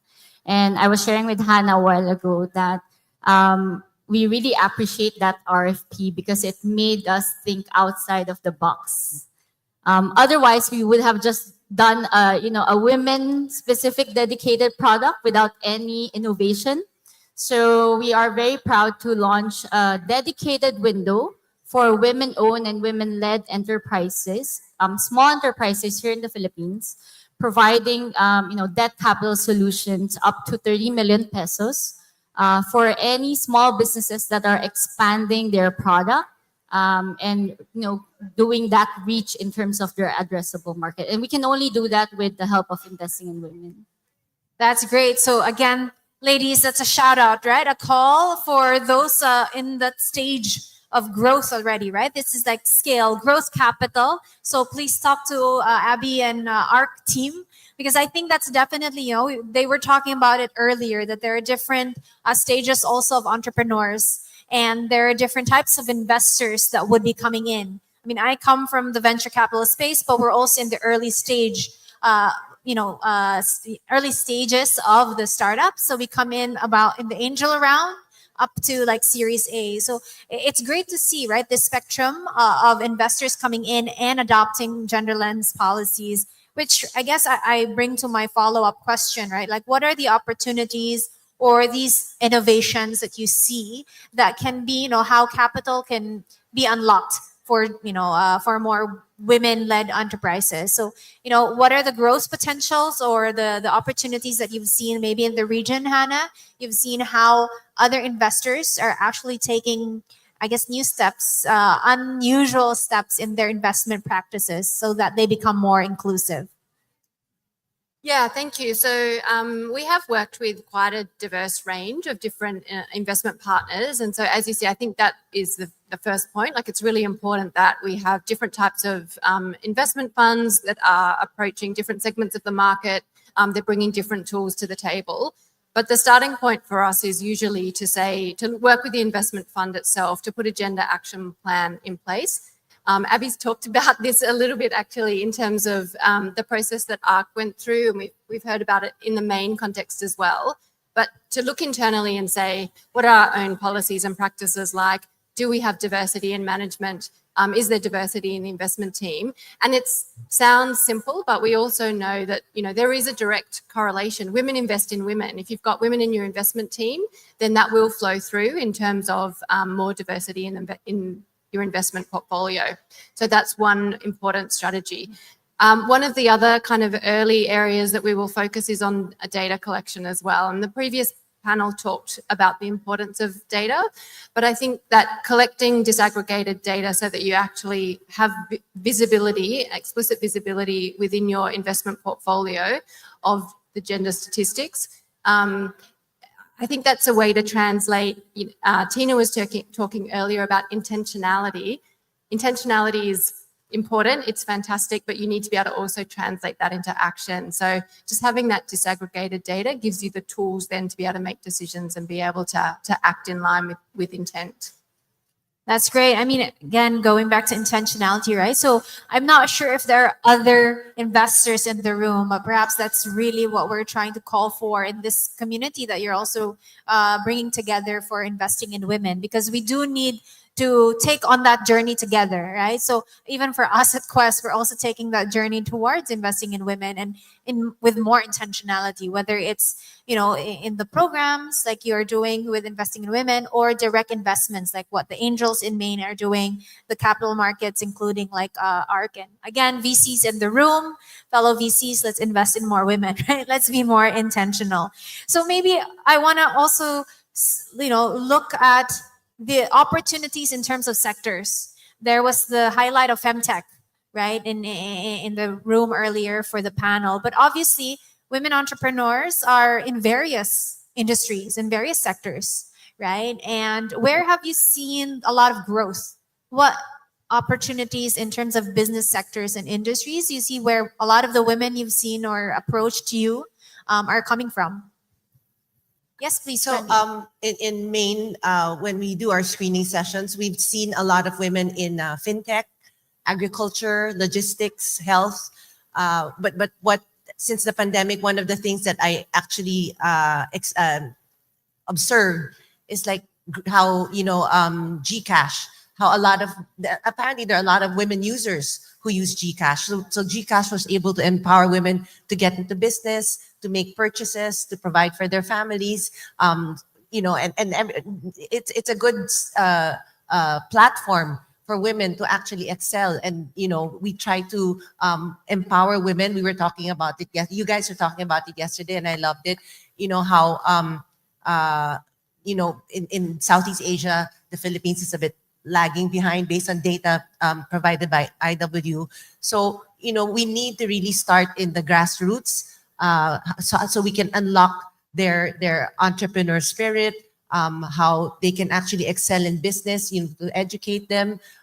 So that's what we try to do when we have our little pocket events where we focus on gender lens, and we do like a startup academy where we try to talk to women founders and tell them, hey, you can do better. There are these opportunities and possibilities there for you. You have to just take them. Just try to take that first step, and then people around you, like Maine, ARC, IW, are here to support you. That's great. Would you like to add also, Abby? Where are your portfolio companies coming from in terms of industries? I think in terms of leads, nothing different from what Quenby has just shared. I think anywhere where there's a demand and supply gap, especially for emerging countries like the Philippines, works. So for instance, healthcare, naturally, Philippines is lagging behind from a hospital bed per 1,000 people. We're at 1 versus, regionally, it should be at 2.7 beds per 1,000 people. So there's a huge material growth that's required there. But at ARC, we're also very specific, and we like to see more entrepreneurs coming from STEM. I think we touched upon it in multiple panels a while back. So we'd like to see more women entrepreneurs in science, tech, engineering, as well as mathematics. Well, mathematics, I don't know what type of industry, maybe more data analytics there. But, some of our portfolio companies are in these male-dominated industries, which we really like because they shed light, and encourage other subsequent female entrepreneurs to follow their footsteps, that as a female entrepreneur, you can make it in these male-dominated industries. So I think that's what we try to, we try to take it a step forward by being selective when it comes to these types of industries. Can I That's just great. add really Yes, please, quickly? go ahead. Just to add to what Abby said, if there's a problem, there's an opportunity. So let's look at it in a positive light. We can do something about it. All of us. You. The guys are part of the conversation. So we can do something about it. That's great. Do you want to also share, Hannah, maybe some industries that you've seen, maybe in the region or so far you see more women leaders or women entrepreneurs rising? So maybe what I can share is we recently supported a global survey of impact investors. So it's going a little bit outside the region, but just to say that in terms of where impact investing funds are flowing at the moment, definitely the energy sector comes out top, financial services, and then food and agriculture. In Southeast Asia, edutech and health tech definitely are areas that are attracting a lot of interest. Yes, and I think, bridging the session earlier, it was really a brilliant showcase of STEM scientists, Pinay, Pinay scientists, and maybe we would have space tech as the next, women-led ventures. But correct, right? That's very much true. The problems that are out there, and definitely there are problems that women have a unique advantage, perhaps, or exposure, and we would be the best people or group of innovators that could try to tackle that through entrepreneurship. So, that's a look at, and again, that's a broad spectrum. So it could be just anywhere, but definitely there's growth to look into the trends and maybe how that's also affecting women in society or women in communities. So that's really great. And maybe circling back to investment policies, right? So we're taking a look at the opportunities. There are, the femtech to the agri-tech, energy, and all these different ventures that can be led by women. But on the investor side, right, we talk about changing or shaping the way we make decisions to become more sensitive, if not really inclusive, right, with a gender lens approach. So how do you think, maybe not how to do it yet, but more of like, why is it important?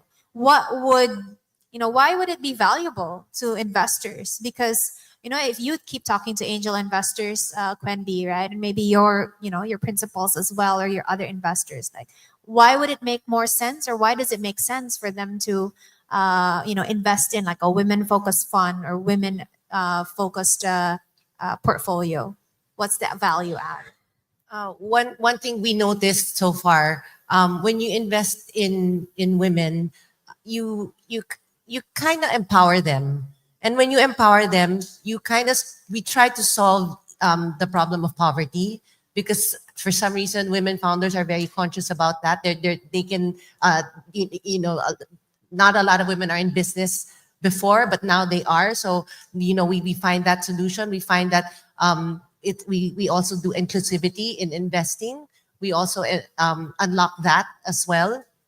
And social responsibility for everybody, that investing in women founders, they're more conscious about nothing against the men. I believe you guys are also good, okay? But I'm just saying that, women are more conscious about trying to do their best in making the business work, and not just, spending the money for big dreams.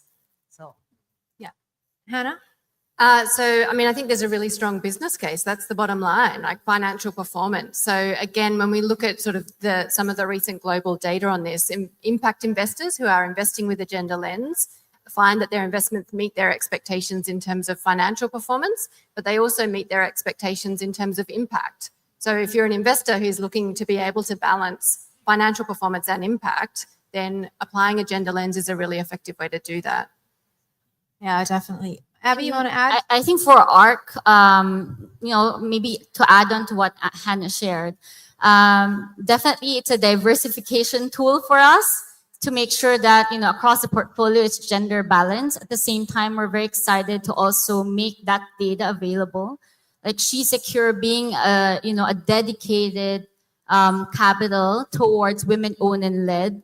Our aspiration in this 3-year program with Investing in Women is that we're able to show the NPL rates, for instance, that, hey, this pool of women that we've invested, because it will be a specific sample set that is viable, we are able to show tangibly that there is indeed a de-risking point by investing in women-owned and led. And maybe just to add, I think for She Secure, which is our dedicated gender lens product, we also want to demystify women-led. I think that's what I wanted to make clear to everyone here. Of course, women ownership is very straight and simple. It has to be, the company has to be owned by a woman more than 50%. However, for women-led, we also want to incentivize, male-owned enterprises, so long as they actually embrace gender equality practices, which means having gender balance in their senior management team or in their productive board. That's really a good point, because I don't know the numbers. I was trying to slip in a Google search here, but I do know that even in the Philippines, we were talking about how the Philippines is doing well in terms of gender in leadership positions. Like there are a lot of great Filipina CEOs leading multinational companies. So there's that, the qualities of women in leadership positions, and like you pointed out, Abby, that's also a great way to have that inclusivity, right? These could be enterprises that are owned mostly by, let's say, male founders or things like this, but having leaders, they were talking about a seat at the table, right? And the decision making, their businesses would be able to also create more impact, if not more balanced impact, especially if we have women leaders in their boards, as you mentioned. All right, so maybe we can talk also about enablers, because I was asking, are there investors in the room? Perhaps you can talk later about how we can innovate in these instruments and how to invest directly in these entrepreneurs. But for, let's say, incubators, accelerators, maybe government and private sector organizations, how do you think they can help and also be part, right, of this movement, or also become champions for female founders? Anyone who wants to share? Yes, Hannah? Maybe I'll kick off, because I suppose we're a more unusual player in a lot of sense. Obviously, we do have funding from the Australian government. We play perhaps a more unique role in the ecosystem, and one of our objectives is to try and explicitly grow the market, grow that system, invest in particularly local actors who are then going to champion gender equality and gender lens investing in their market context. So, I mean, one of the things that we've seen from the countries in which we're investing is that these markets are, they're still evolving, they're changing rapidly, that as the markets are deepening, there is more need for diversification and specialization, that it's important that local knowledge is coming to the fore and really shaping the way in which different types of financing instruments are being developed and deployed to meet specific needs. So that might look different in the Philippines to Indonesia to Vietnam, and that diversification is a positive. So, from that process, we can learn a lot, we can share lessons, and then combine that with, as I said, that deeper local knowledge to be able to tailor solutions that are going to meet the needs of particularly women-owned and led businesses where they're at. So we see ecosystem actors playing a really critical role through this period, people who are investing in the networking, in the dialogue, in the research, in communicating and sharing information, and making that available. And that's one of the things that Investing in Women has done and hopes to continue to do, to support that process and help, more the deepening of those networks as well. Great. Maybe Quenby or Abby, any notes to add to that? Maybe how you have engaged other, maybe, not direct investors, right? But other partners and collaborators to kind of rally behind you and what you're doing. Well, I can say Abby just actually reached out to me. So you're collaborating. Yeah, you should say it. No, so I think we are very excited for our program with investing in women, which is She Secure. Because what we're trying to do is it's a national window for any women-owned and led enterprise who requires growth capital up to 30 million. For us to be a channel to provide them with appropriate feedback. So the first feedback is whether can we provide that funding that they need. That's number one. However, if they apply through the She Secure window and they don't meet our criteria, our commitment to all the applicants is that we will connect them to the next appropriate capital partner. Because sometimes the entrepreneur, as what was shared with the panel, they're also a bit lost with the myriad of capital funding sources, right? So that's our commitment from ARC. If you apply through the She Secure, we will connect you to either the VCs, such as Maine, depending on your stage in the business, or we will actually connect you to the smaller credit funders if it doesn't meet our size. And that way, you're able to be connected with the appropriate set of capital providers. And maybe just from a government point of view, I think investing in women has been very instrumental, through She Secure, because when we actually speak to the government parties, we would tell them that, hey, this is a Philippine problem, and you have the Australian government helping us tackle this problem. So why don't you join us, right? So we're using you guys as leverage. So it really helps us in terms of reach and impact. I think that's what we've seen. And we're in advanced stages with the National Development Corporation to see if from the Philippine government side, they can actually come alongside us for She Secure. But, I think as Quenby said, it takes the whole ecosystem to come together and rally towards this cause. And investing in women's efforts in tying the ecosystem helps a lot. It gives us leverage because, for instance, when I speak to Quenby, it's an easy sell because they're also, a partner of investing in women. Alignment. Yes, and even when we speak to PBCW, which is another, partner of investing in women, I can name a lot, but yes, I think it really needs all the, the players to come together towards this cause. No, definitely. And you mentioned that. And if I may chime in as well, like for us at Quest Ventures, we are trying to also find a role or, somewhere we can contribute to the ecosystem. And on the lens of investing, we've been doing our rounds across Southeast Asia or across Asia to educate more investors, right? To learn how does a VC work, what it's like, literally telling them or spilling the beans on how we do what we do. But it's because we can't just be the only actor, right? As a VC, we need other VCs to be co-investors. So that's one thing. And it reminds me that, we had a VC session with NDC as well. We partner with the government to have more investor education. Maybe we should do a women investors edition, so that we can engage more women investors to take a look at venture capital, to look at angel investing, and of course, maybe directly investing in women as well. So there's a lot of action points after this, right? Quenby, did you want to add to what Abby was saying earlier? Really quick also, aside from meeting with like-minded organizations, we've also met with schools. Because you have to start them young. We honestly, Gender Lens just came about when I started working with Maine.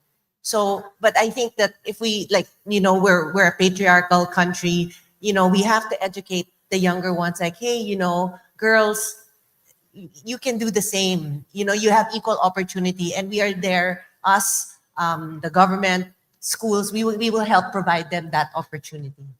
All right, so I'm seeing the clock here, and I know everyone is excited to take a break for lunch. Maybe as a last point to round up, among the three of you, maybe a message towards a specific, stakeholder, or a type of profile that needs to be part of this movement. So maybe I could ask Abby, what would be your call to action or invitation to investors, right? The investors you work with, or even other types of investors. And maybe for Hannah, your call to action to fellow or more government agencies or other nonprofit organizations to join and rally behind investing in women. And maybe for you, Quenby, you work closely and directly with the founders that you support. Maybe a final note to encourage / maybe give some tips, right, when they're talking to investors and how they can really unlock and get that check, handed over to them. So perhaps those could be the last notes that we can go. Maybe Abby can start as we wrap up this discussion. Okay. So I think for the investors, I'll speak from our experience. First, by being here in this venue, you're being informed of, I think the first step is really being informed of the appropriate information. Because if you are informed, then it's going to be compelling. It's going to also make sense, right? There's business sense in it. And that allows you to be committed to take an action, whether it's to diversify your portfolio, to actually commit yourselves accountability-wise to say a 2X criteria. And that allows you to then, the rest will follow suit from a policy perspective, how you actually look at your portfolio in terms of allocation. So I think the first is to be properly informed, and hopefully that gives you that compelling reason to take an action. And then be involved in the various, women-specific organizations here in the Philippines. Thank you so much, Abby. Hannah? So governments obviously have an important role to play to make sure that the regulatory environment is as supportive as it can be for the development and the deepening of the financial systems that are going to support a thriving startup economy and a thriving SME economy. But I'm also just going to say, I think because we work with a lot of investment funds, the key message is GLI is not just one thing. It's not just one strategy, and it's not about limiting what you do. That actually there's probably ways that everyone can integrate it. So, start now, take a step, make one change, and see how gender lens investing can help optimize your opportunities within the market as well. Brilliant. Thank you, Hannah. And Kanvi? So when we speak to women founders, you're asking earlier, how do we encourage, these founders to actually find the opportunities that are for them, investment opportunities. So when we screen them, we normally tell them, for all, you need to work hard, you need to be honest, be a good founder. That's not just for women, that's for everyone, right? So, and I like what Rhea said in the previous panel when she said, if they ask you a question and that you think it's not fair, then redirect it. Be the smarter one and redirect the question to answer to questions that you can answer about the business, how it can grow, how it can be better. So that's what I would tell women founders. Thank you so much. I mean, those are like direct call to action, right? To specific players or actors in really rallying behind this movement for gender lens investments. And maybe, yes, going back to the data that Rhea shared earlier, we had 2% in investments to women-led entrepreneurs and maybe around 6% in Asia. Maybe that could kind of encourage all of us here. I'm a bit of a competitive type, right? So let's see how the Philippines can really, raise that bar and make it higher. And thanks to these different organizations and others out there that are actually being very intentional, right, in their approach in investing and unlocking capital for growth. And that's really to support you, the ladies and the women here, and of course our allies, right, the men who are supporting, whether as co-founders or husbands and partners. So thank you. And again, good luck and more power to all our Filipina founders in the room, and of course our investors supporting their women. Let's give a round of applause to our panelists. Thank you once again for sharing that insight. And thank you to Pivotal and Startup Week for, having this platform for us. Thank you so much to this great panel. We will ask you once again to stay on stage for your photo op. And once again with Director Emilu Delfin and Director Russell Pili for the photo. Thank you so much.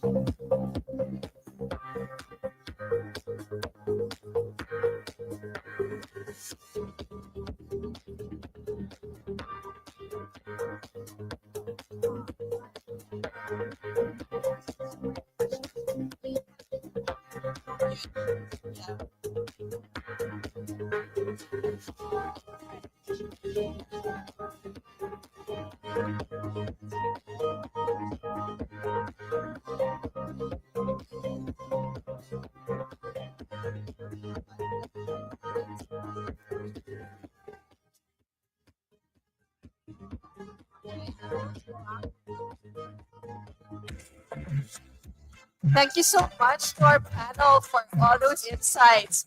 We're moving on to our last segment, and this is a time to spotlight some amazing women-led startups that are paving the way in tech and innovation. Okay, so kapit lang guys. This is going to be a really good showcase that offers a platform for Filipino founders to share their ventures, inspire future entrepreneurs, and demonstrate the impact of women-led innovation. Each founder will give a short presentation. We promise it's short, and we shall now get started. First up, we have Ina Flores, the CEO and founder of Hey Rumi. Ina is revolutionizing community engagement by providing virtual spaces equipped with digital tools to empower and supercharge the growth of various communities. Let's welcome Ina so she can share how Hey Rumi is transforming the way communities connect and thrive in the digital age. Right, a round of applause, please.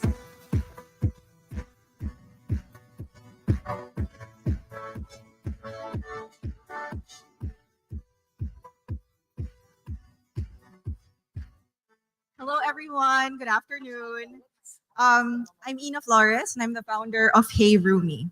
So Hey Rumi is something that's very close to my heart. It's not just a community engagement app.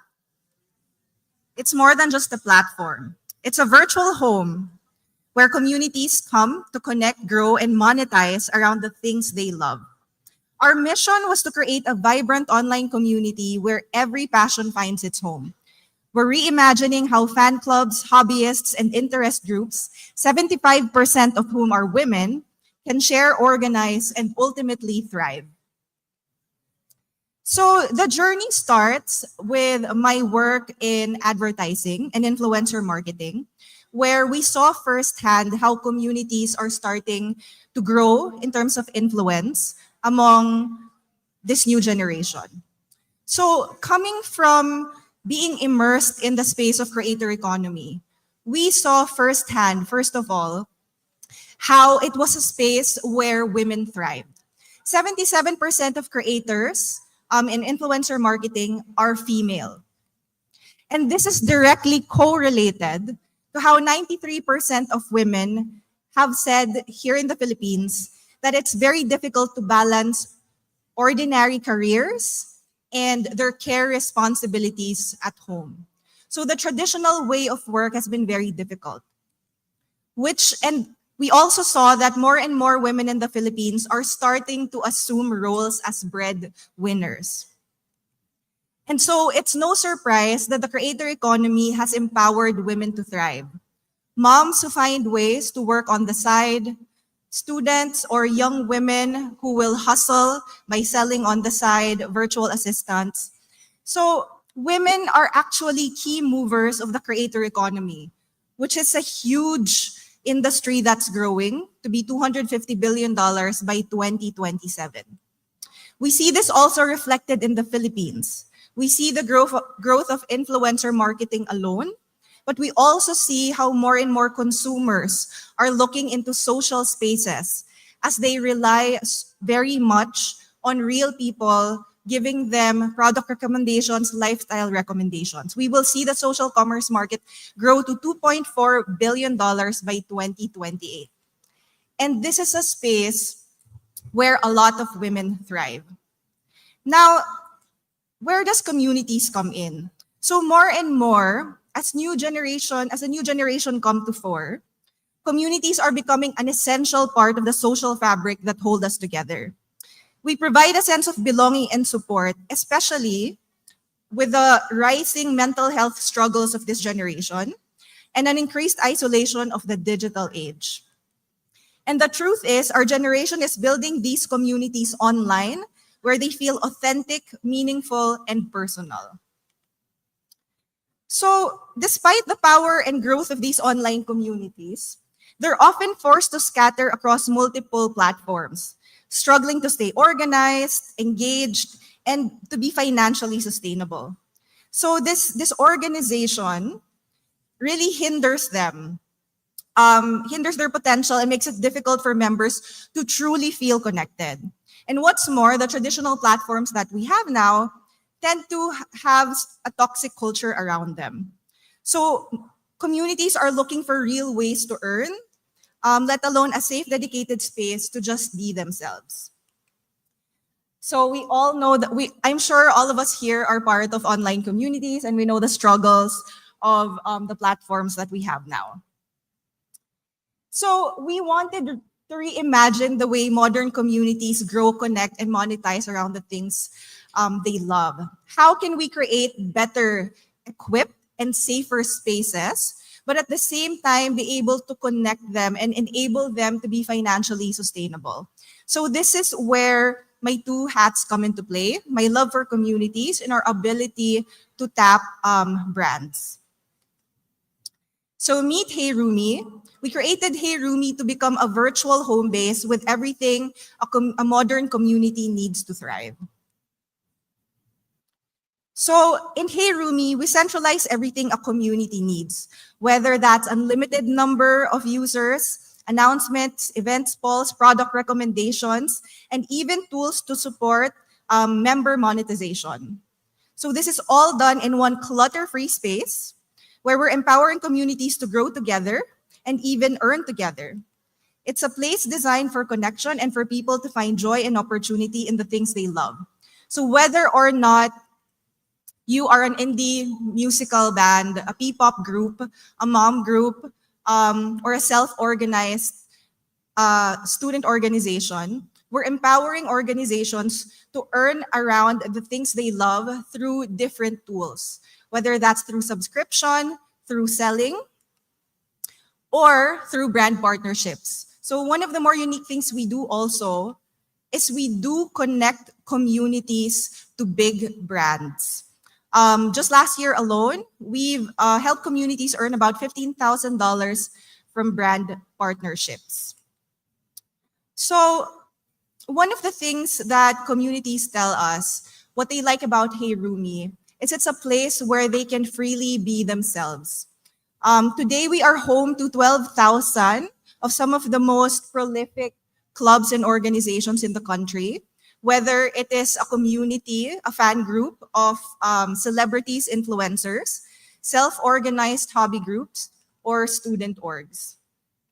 And what drives us is at the heart of what we do is we are here to connect Filipinos to the things they love better.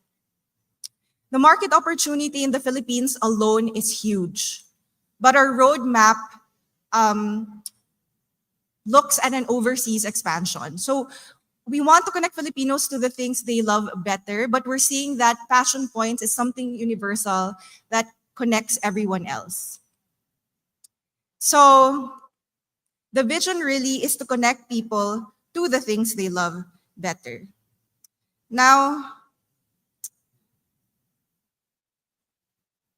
in building Hey Rumi, our dream initially was to redefine what community means in the digital world.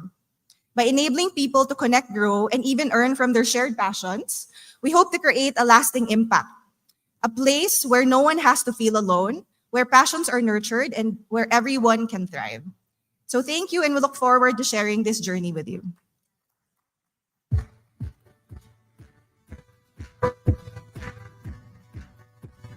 right, thank you so much, Ina. So next up, we have Dr. Rica Cruz, the founder of Unprude.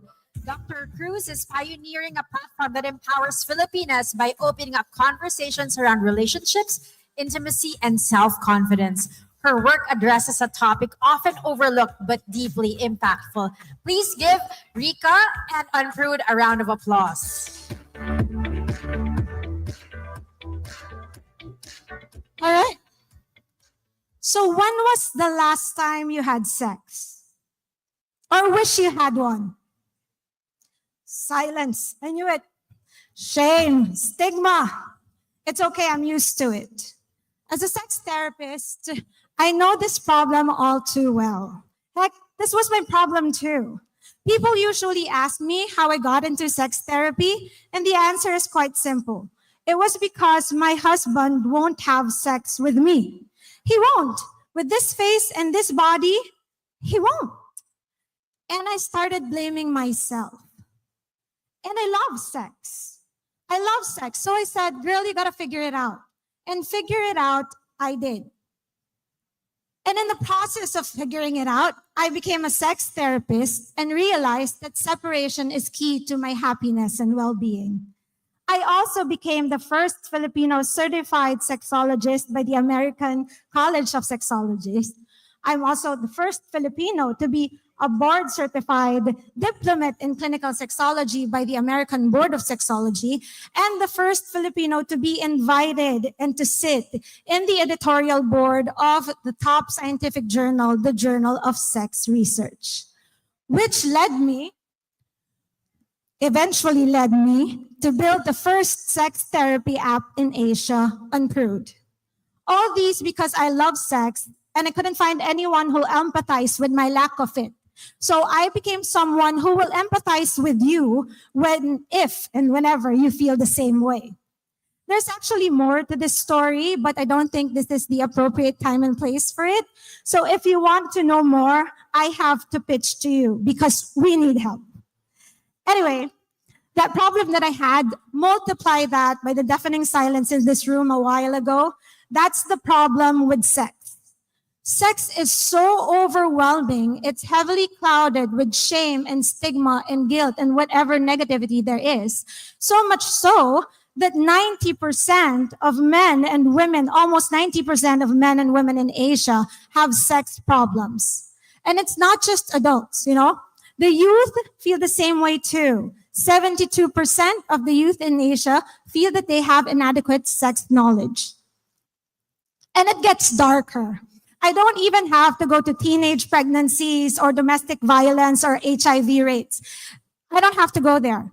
I just need to talk about your children, our children. Because a lot of people tend to brush this aside, saying that talking about sex and knowledge about sex will just encourage the youth to have more sex. But little did they know that not only is that a lie, but it could also lead to the youth literally harming themselves and others. And believe me, I've been there too. So why does this happen? Bear with me for a bit because I'm a teacher, right? Because when we think of sex, we often reduce it to an act. But the reality is, sex is a multi-dimensional experience that starts with your relationship with yourself, spreads to the relationship with the others, and extends to how you view the whole world. That's how sex is. And that's our mission in Unprude, to help people understand sex this way, to help people see sex not from a place of shame, but from a place of love, care, and respect. And in turn, we get to de-weaponize and destigmatize sex and build sexually respectful societies. So how do we do it? We do it through three main avenues. Unprude Sexology trains experts to multiply me, creating a network of people ready to help others with their sexual problems. Now, these experts are essential for building a safe, trusted community in the app. One that's grounded in scientifically accurate and culturally sensitive content. And this community that we have in the app, built on respect and openness, is empowered to embrace their sexual selves through our own line of personal and intimate care products, making sexual wellness a natural part of your everyday life. Together, these three work seamlessly to create a supportive ecosystem where people can learn, connect, care for their sexual selves and for each other. I know what you're thinking. You might be thinking, oh my God, she's doing so much. That's just too much. There's too much going on. Why doesn't she just focus on one thing, grow it big, get revenue there, and then expand? And there it is.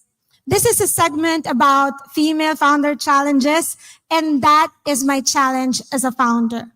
Let me just make it clear. My challenge isn't making this work. No, this is not my challenge. This is the easy part. This is the fun part for me because I know in my bones I can make it work. The real challenge for me is dealing with the people who think I'm crazy, who think that I don't know what I'm doing, that I'm a joke, and Unprude is just a fun business, which, Yes, they've told me once, you just do it on the side. It's not really gonna go big. Just because I like saying jokes, just because I like having fun, she says she can't do it. Because I'm a mom to an autistic child, she's just doing so much, she can't do it. And because I'm a mom, period. Or probably because I'm a woman, right? And as much as we shouldn't give a fuck, that's what we say, right? Just ignore these people. The reality is we actually do. I do. I'm a therapist. I know you do when someone says something to you. To the extent that it actually fuels me. Every doubting voice pushes me further. So here's the lesson I'm continuously learning in this journey. The more resistance you face, the stronger you should grow.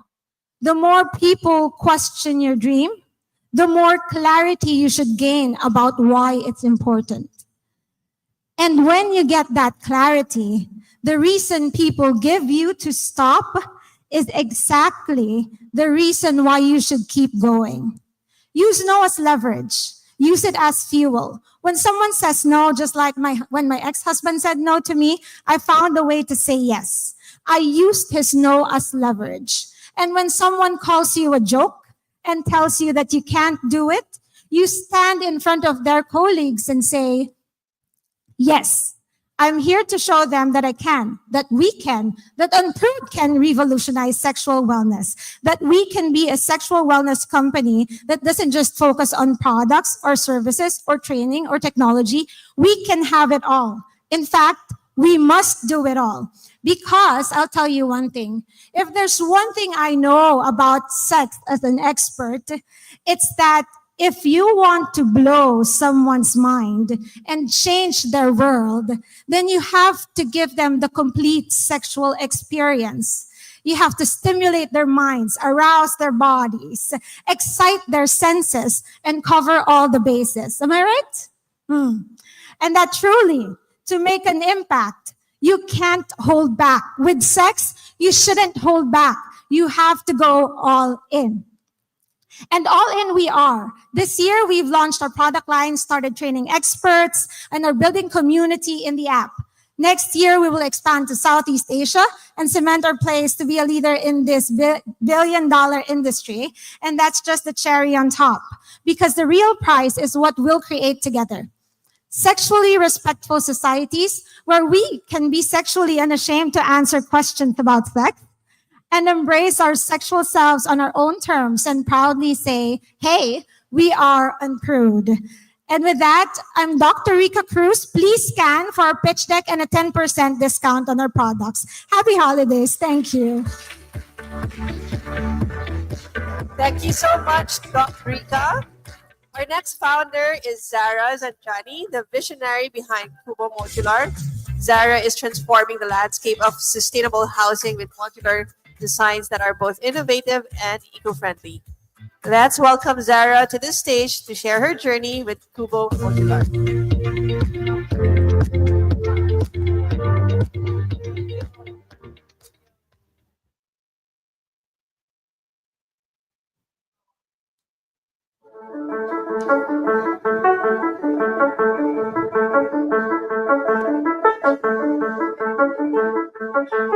Hi, my name is Zara Zanjani, and I'm the CEO and co-founder of Kubo Modular. We prefabricate modular house kits made from sustainable materials and processes, such as engineered bamboo. We take the beauty of off-site construction, reducing waste, cost, and safety risk for our laborers and skilled workers, and putting it in a facility such as our Kubo Hub here in Metro Manila. Offsite construction or prefabrication, we benefit from it by lessening our time in the site by producing our panels, our house panels inside our factory here in Balintawak, and it also reduces safety risk for our workers. It also lessens our construction waste, also our carbon footprint by transporting several loads of trucks. Here in Kubo Modular, we value the satisfaction of our customers. After turnover, our clients feel the feeling of excitement and fulfillment when receiving the keys of our Kubo.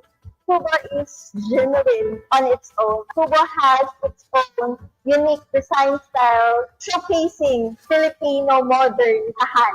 For our design process, it's actually a lot faster because we use prefabrication or a modular housing design. So we actually cut the design timeline by half. For our final output, we actually may give them 3D renders, floor plans, and other references for their future home.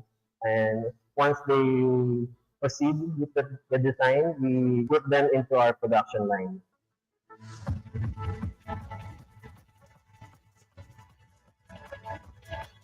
We started Kubo Modular because we saw that there was a huge gap in the market. Every year in the Philippines, we need the 1.2 million affordable households. And we cannot use yesterday's solution for today's problem. So we decided that there must be something we need to come up with to be able to build houses fast that are not just affordable, but also good. I started as the structural engineer first, ensuring the integrity of the structure, the connections, and adhesives. Later on, I became the project manager of Kubo Modular, ensuring the quality of work, all the deadlines met in time. I am Juan Miguel Santos, architect and the production manager of Kubo Modular. I have been with Kubo since 2020, the peak of pandemic where we started our first production line in Valenzuela. Ako po si Oliver de la Tonga, kasalukuyang team leader sa finishing department. Bilang isang team leader sa finishing department, tungkulin ko po na maging maayos po yung gawa ng produkto namin mula po sa simula hanggang sa uli at mamando ko po ng maayos yung mga tao. Hi, I'm Miguel Martin, ROC. Nag-start po ay Kubo na March 20, 2023 as helper ng finishing and warehouse man. As a warehouse man po, syempre po, pinaprepare ko po yung mga materials, ang need ng site po namin, pinaayos po ng mabilis para po mapunta po sa ibang site. Bilang isang magagawa sa Kubo, kasi lahat po ako sa Taguig, nagtayo ng kumpanya to kasi malakas na itulong sa amin para matutusan yung pangangailangan na hindi lang madagdagan yung skill namin bilang kamanggas ko. Within 2 years of growing here in Kubo, I have experienced diverse opportunities and challenges in the company. I can surely say that Kubo is an advocate of women empowerment and gender equality. I'm Ana Salonga. I started with Kubo Modular last February 2020. My position is in the accounting department. I handle the books of accounts and finance. Kubo fosters inclusion since, as you can see, I am about to be a senior citizen soon, but still they have accepted me to work for them to make sure that every workers are safe within, whether inside or at the production. Kubo have provided well-trained first aiders. Kubo is different from any other workplace because Kubo prioritizes its own people. Being a female founder in a male-led industry, I wanted to personally make sure that I can foster an environment where women can thrive and prosper. Kubo Modular is a fast-building company that takes pride with the minds of our engineers and architects that work hand in hand in making life easier. We have already built in 24 different provinces. The scalability of our product is endless. We're the first and only sustainable building platform in the world where we take into consideration speed, scalability, and most importantly, sustainability. Because we believe that building for future generations doesn't have to mean destroying the planet today.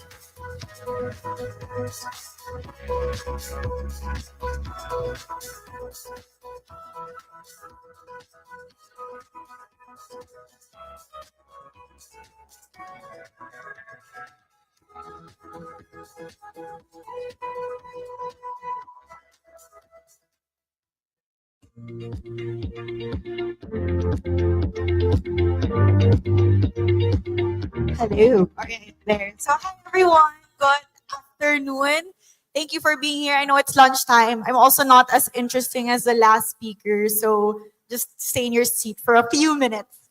Okay, so I'd like to introduce myself. My name is Zara Zanjani, and I am the CEO and founder of Kubo Modular. So I wanted to show the video more than speaking here because I wanted to show everyone what our production facility is like and what our houses look like. But let me just quickly explain what we do. We're the #1 tiny house in the Philippines. So in the video, it said that we've delivered to 24 provinces nationwide, but we're currently at 27. So on your left is what you probably think of when you say construction. There's a design lead time. There are many processes. Typically, it can take 6 to 12 months to build maybe a 2-bedroom home or 1-bedroom home.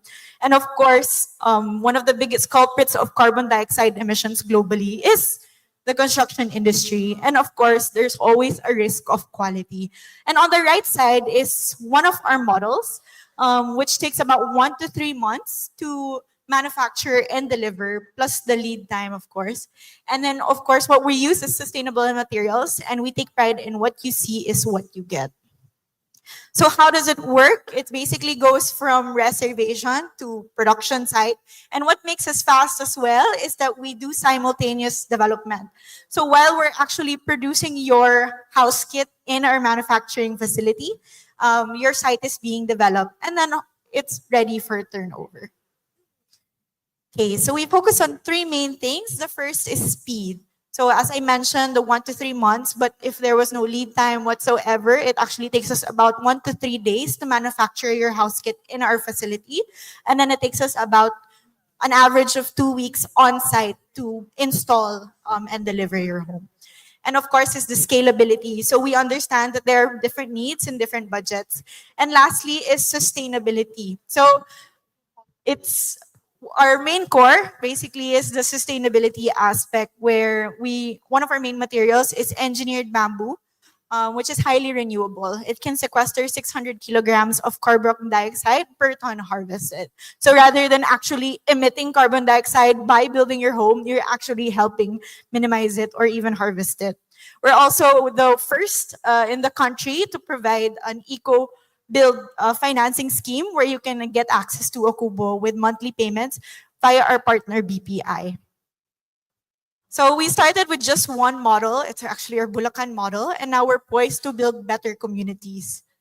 And these are just some things that we've been busy with in the last few months, apart from selling our house kits. So first is our raw materials. We're also selling our raw materials because we believe that everyone should have access to sustainable materials. So we have kawayan.ph. We also have a reseller program, which is what we call Kubo Club. This is nationwide, most especially for Filipinos who want to build housing here in the Philippines but don't have the access to come back every so often. And, we've heard of horror stories of them sending over their money and then coming home to nothing. And lastly is what we'll be launching soon is our Kubo Concepts, wherein we'll be helping property owners and project managers to help develop their property. And yeah, that was so fast. Okay, so this is it. This is my QR code. Let's connect. But before I end, I'm going to plug very quickly. We have an 11/11 sale. It's a buy one, take one on our website, kubo.ph, or you can message us at our social media, Kubo Modular. And this is only until December 12th. So thank you. Thank you so much, Sarah. And with that special promo. So up next, we have Jules Veloso, co-founder and CEO of E2 Homestyle. E2 is revolutionizing the way we think about home decor and furniture by connecting consumers with local artisans and sustainable products. Please join us in welcoming Jules to share her vision behind E2.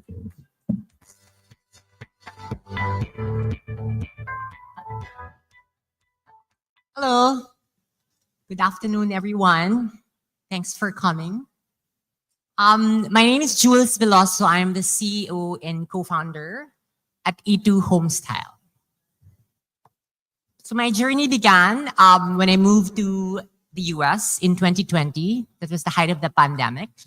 It was in an empty apartment, downtown LA. And it was during the pandemic, I didn't have a choice but to shop everything online for my furniture. In just 9 days, I was able to successfully furnish everything from mattress, from bed, home decor, etc. It was surprisingly a delightful experience for me. It was also the time when I kind of had that newfound joy of furnishing a space. Meanwhile, in the Philippines, my friend Andrew Bercasio had a very painful experience of looking for a furniture. He once spent an entire day just trying to find a specific chair. Similar, my co-founder, Anna, she shared how it could take up to a month just to produce an ottoman featured in an Instagram page. The process was frustratingly slow and inefficient. That's far from my experience in the US. This yawning gap highlighted a gap in the market and planted the seed for us on what eventually became E2 Homestyle. It has become very clear to us as we deep dive into the space, furnishing a home can be a tedious and time-consuming process. In fact, over the past 3 years, we traveled all over the Philippines and look at despite the increased adoption of digital services among Filipinos, the furniture market struggles to keep up. The furniture retail space struggles to keep up despite increase in digital commerce in the Philippines. Oops. That's why my co-founders and I, Andrew and we founded E2 Homestyle. Our mission is to empower Filipinos to furnish their space with greater ease and convenience while enabling the growth of the Philippine furniture industry. How do we do this? First, we created a tech-enabled one-stop design shop, thereby making it convenient for Filipinos to shop everything home. We also focused on product quality. We vet each and every furniture we put on our platform, creating trust for our consumers. And first, we're very biased towards Filipino design. The Philippines is actually the Milan of Asia, and we have really good designers in the Philippines. We're actually very proud that some of the world-class local furniture makers are in our platform. Fast forward to today, we now have sold 1,200 furniture since we launched. We're now an active platform for 90 partner merchants, and product on display is now at 4,000. And I'm super proud that at least more than 50% of our partner merchants are local. Over the next 2 years, we're going to focus on 3 things. We're going to do B2B through strategic partnership. We're going to create omni-channel presence, so you'll see pop-up store and physical stores. And we're going to launch very soon our first home brand, which is going to be Everything Bamboo. So hello to Kubo. We're actually joining the show. We're kind of very proud and very now in talk with furniture makers who can do bamboo furnitures. Thank you very much.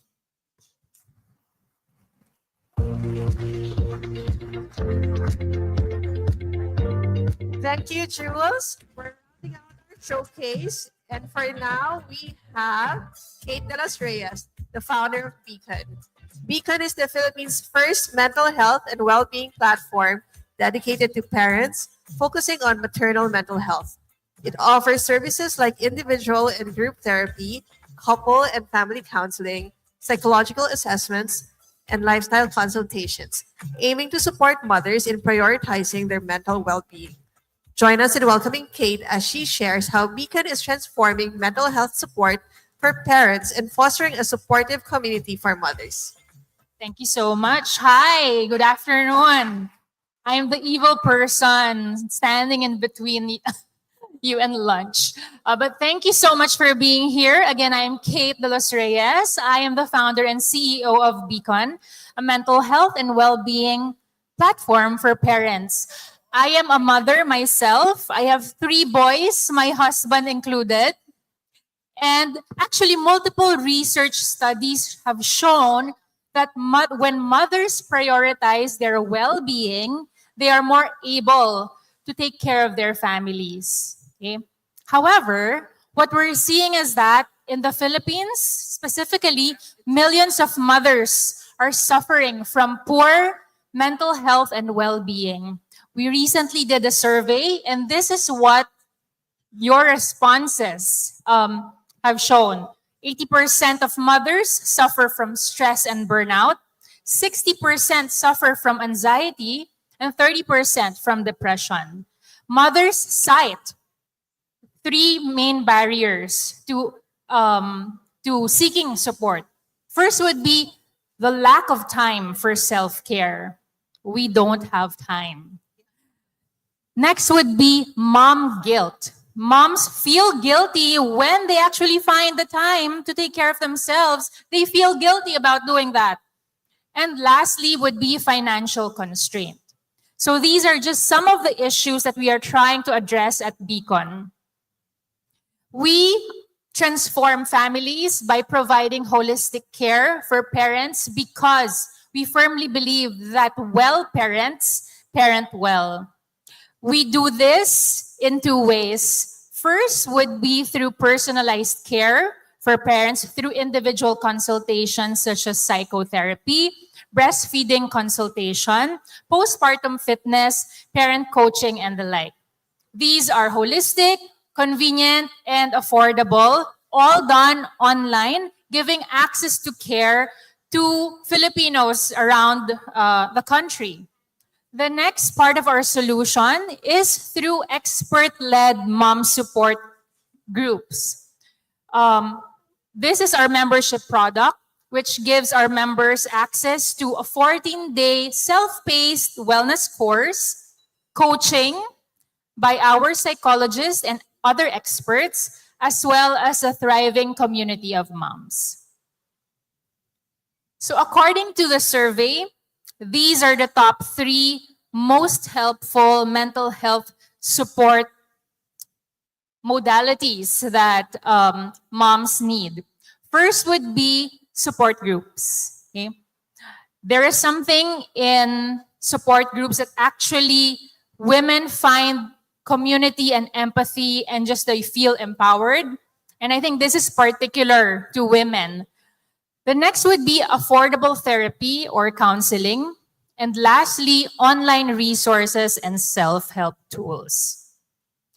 So far, we have supported our clients through over 100 paid therapy sessions.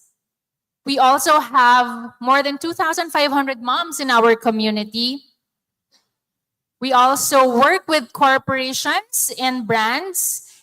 Through partnerships, we conduct trainings, workshops, and community management in companies.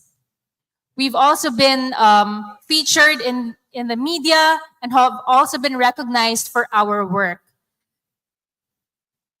But the one that I'm really most proud of is this movement that we have started. We have recently launched Moms Speak Up, which is a maternal mental health advocacy campaign. We need to start speaking up for mothers, even if you're not moms, okay? Because moms are expected by the society to keep it all together for the family. If mental health conditions are stigmatized, more so when this is with moms.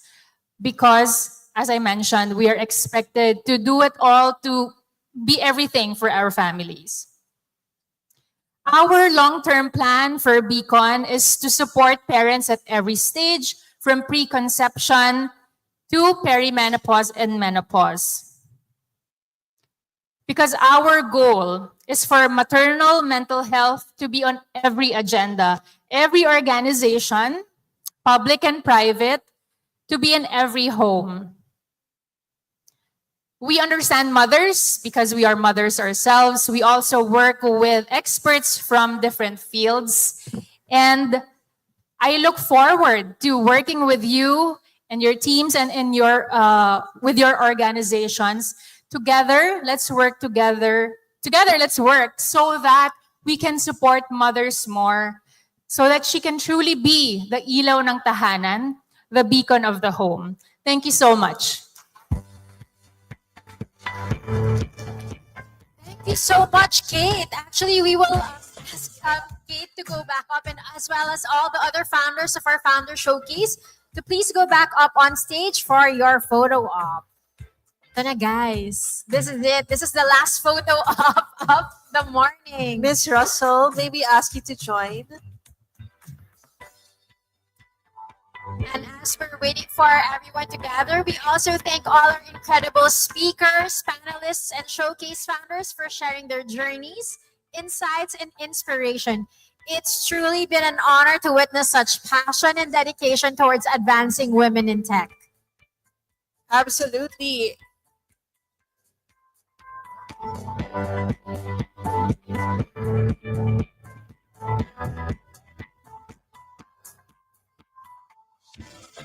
Thank you so much to our founders, and thank you everyone for being here for the Startup Pinay X Founder program. This is just the beginning.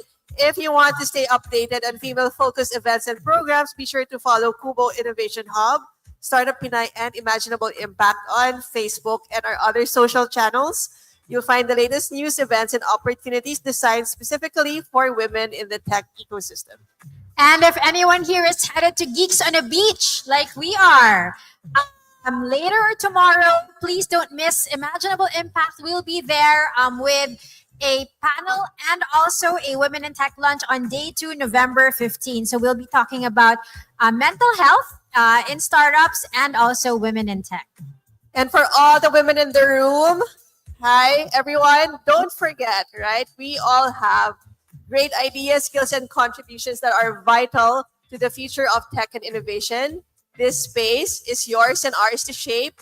Please don't be afraid to step forward, take up space, and please build and lead with each other.